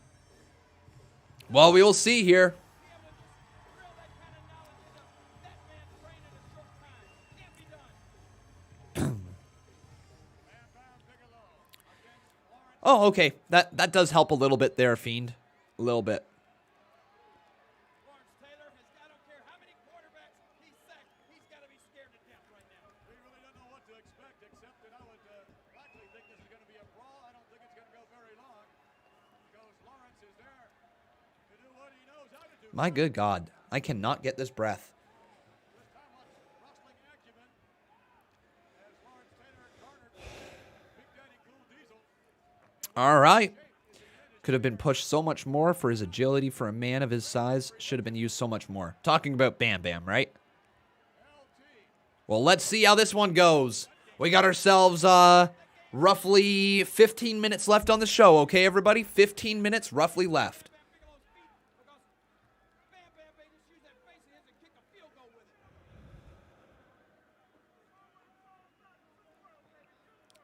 Referee.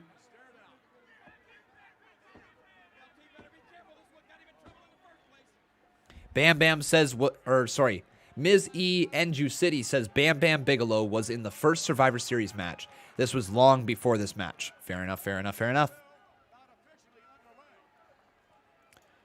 This match is not officially underway yet.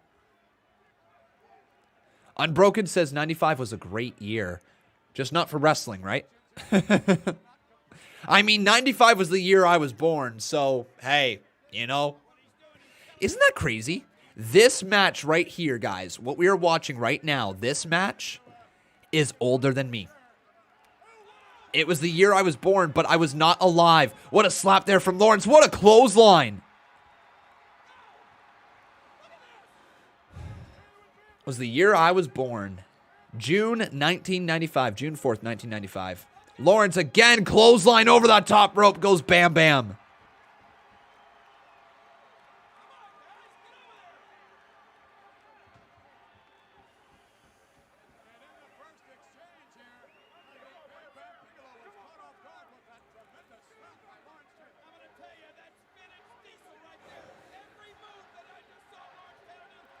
But now Lawrence Taylor looking for him to get back inside the ring. You were born on the day of WCW sold out. Cool. Technically, you were alive as a blob at this time.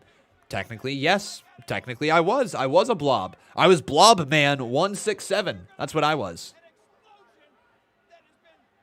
Michael Wade says he was 24 in 1995. Oh my, dude. All right, you got me. You got me.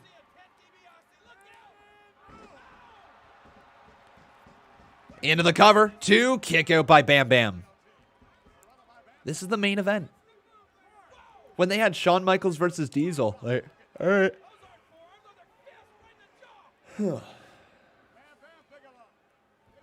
Taylor, nice throw. Down goes Bam Bam again. And I am sorry that I'm yawning as often as I am, but it's the only way I can truly get these full deep breaths right now.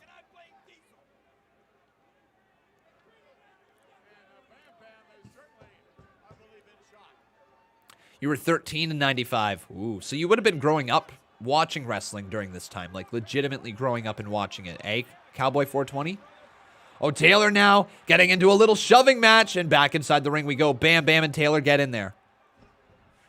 And Bam Bam stomps away on Lawrence.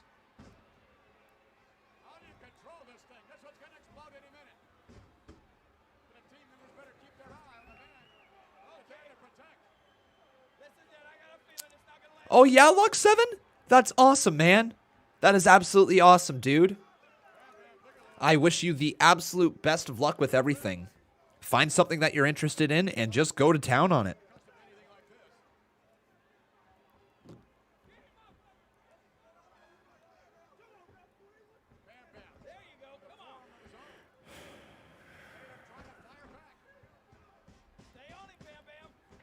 Gotcha there, Jason Barker. Gotcha. Best storyline, I think, for WWE was Roman versus Jay because they're... Yeah, it was a good one. RWE Wrestling, I got to admit, that was a really, really good one for 2020.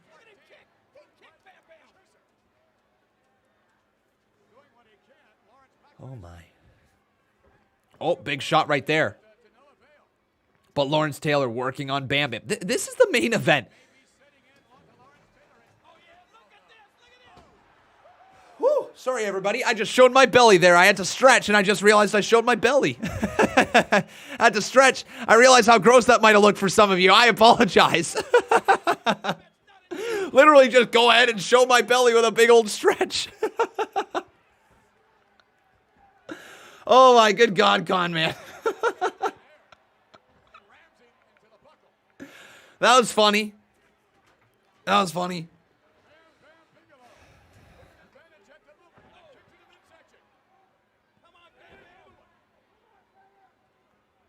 Con Belly 167 PG-13. I think even a tiny little bit of my boxers, my red boxers, were showing. Whoops. Watch me get demonetized for that.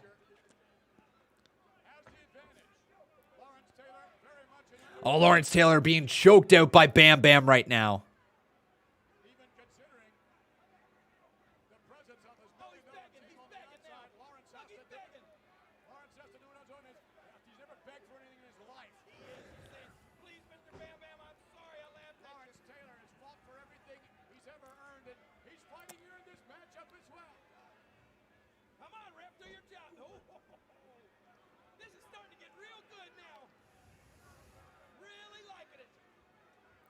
What was the very first con botch you ever made? I don't know what the first mistake I ever made, but the biggest botch, probably the one that comes to people's mind, is the Shoopsharter incident. When I called the sharpshooter the Shoopsharter and continued rolling on like nothing had ever changed, nothing ever happened. And then Bob is sitting there beside me. He's like, Shoopsharter? Looking at me, waiting for me to correct myself. He's like, what? He's not going to correct himself. You just said Shoopsharter. That's probably the biggest one right off the get-go.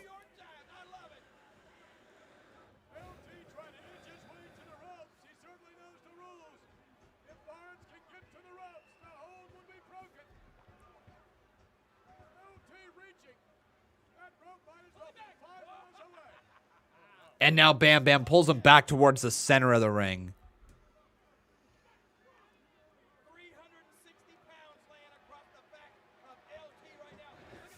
Do I think we're heading into a dangerous territory with artificial intelligence? I really don't like where it's heading. Oh, man, absolutely. Oh, 1,000%. No doubt in my mind, absolutely. You got self-learning machines that aren't programmed to stop learning at human brain capacity or human intelligence or something like that. So it's going to develop eventually someday beyond human intelligence. Human intelligence led to the creation of AI and all that, obviously. And I heard something very interesting on the Joe Rogan podcast a long time ago that kind of stuck with me. Humans are essentially the working sex organs of the artificial intelligence world, meaning humans' main goal on this earth might be to give birth to artificial intelligence.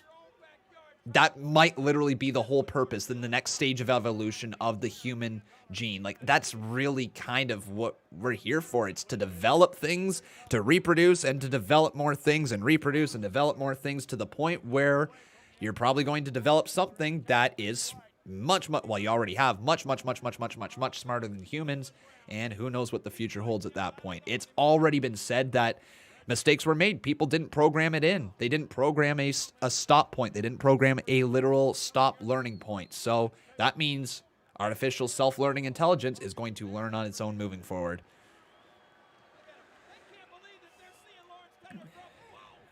No. And here's why I can tell you that's not the case there, Jason Barker. Our phones. Absolutely, our phones, okay? Also, here's the other case. If they were doing some sort of, and it sounds so stupid, if they were putting tracking chips into us, all right? If, and I'm saying if because I don't believe that's the case. If they were doing it, they do it when we're 2 months old, when we get all those vaccines when we're that old, okay? Like, if that's the case, they would have done it years ago. It's already in us if it's already the case, okay? So it's not a deal at all. We got our phones by our side every single day. That tracks our GPS location. That tracks literally who we talk to, all our information. They got it, okay? They don't need a tracking chip. They got it. They got all your information and more you could possibly ever imagine through this little brick. So that's why I'm not worried about tracking chips. I think it's a silly conspiracy theory. I might be wrong, obviously. I don't know jack shiz, but it's not something I believe in. Oh my God, he just landed on the face of Lawrence. He hurt his knee, though.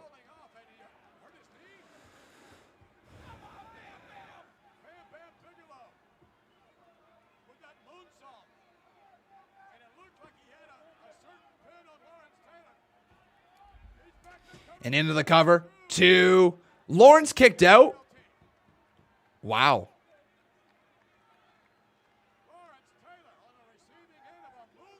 So we are currently watching Lawrence Taylor versus Bam Bam Bigelow. Yes, this is the last match.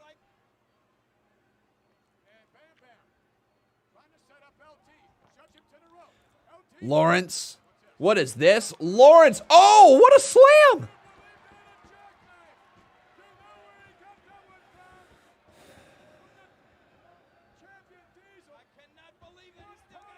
Cover. 2. Kick out by Bam Bam.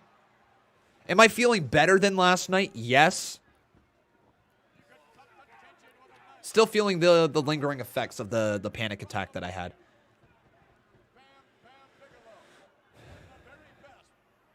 Wow, WrestleMania used to be the length of a current episode of SmackDown. False.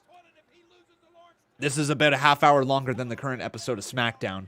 And SmackDown's got commercial breaks as well. So, it's closer to an episode of Monday Night Raw.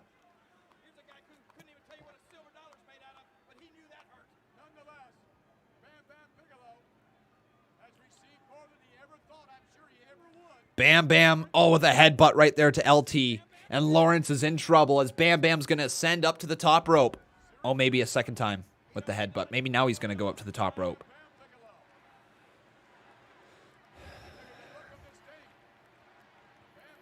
Bam Bam was thinking of going to the top. But the football guy's not letting him up there, I guess.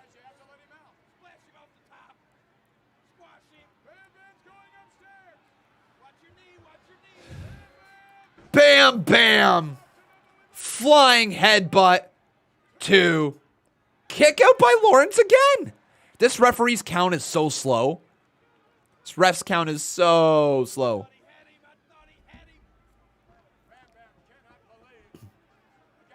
But next week, yes, we will be live streaming WrestleMania 12, everyone.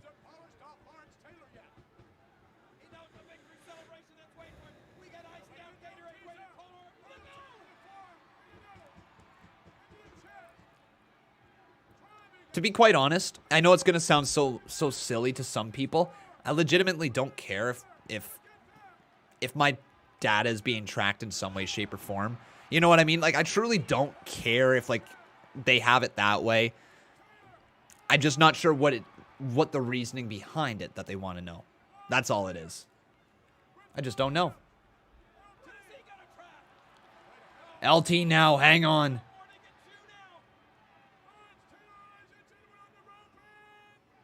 Oh! 1, 2, no way. Lawrence Taylor beat freaking Bam Bam.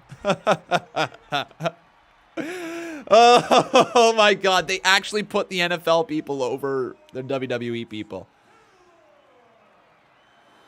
Wow. They actually, wow. That's bad. That's bad. Oh, that's bad. That's actually brutal, man.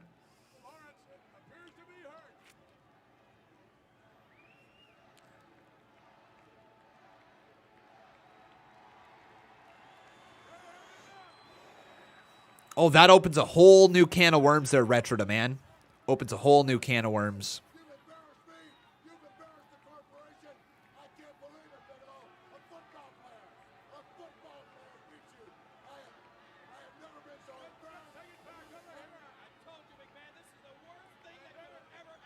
Yeah, definitely Diesel versus Shawn Michaels match of the night. No doubt about it.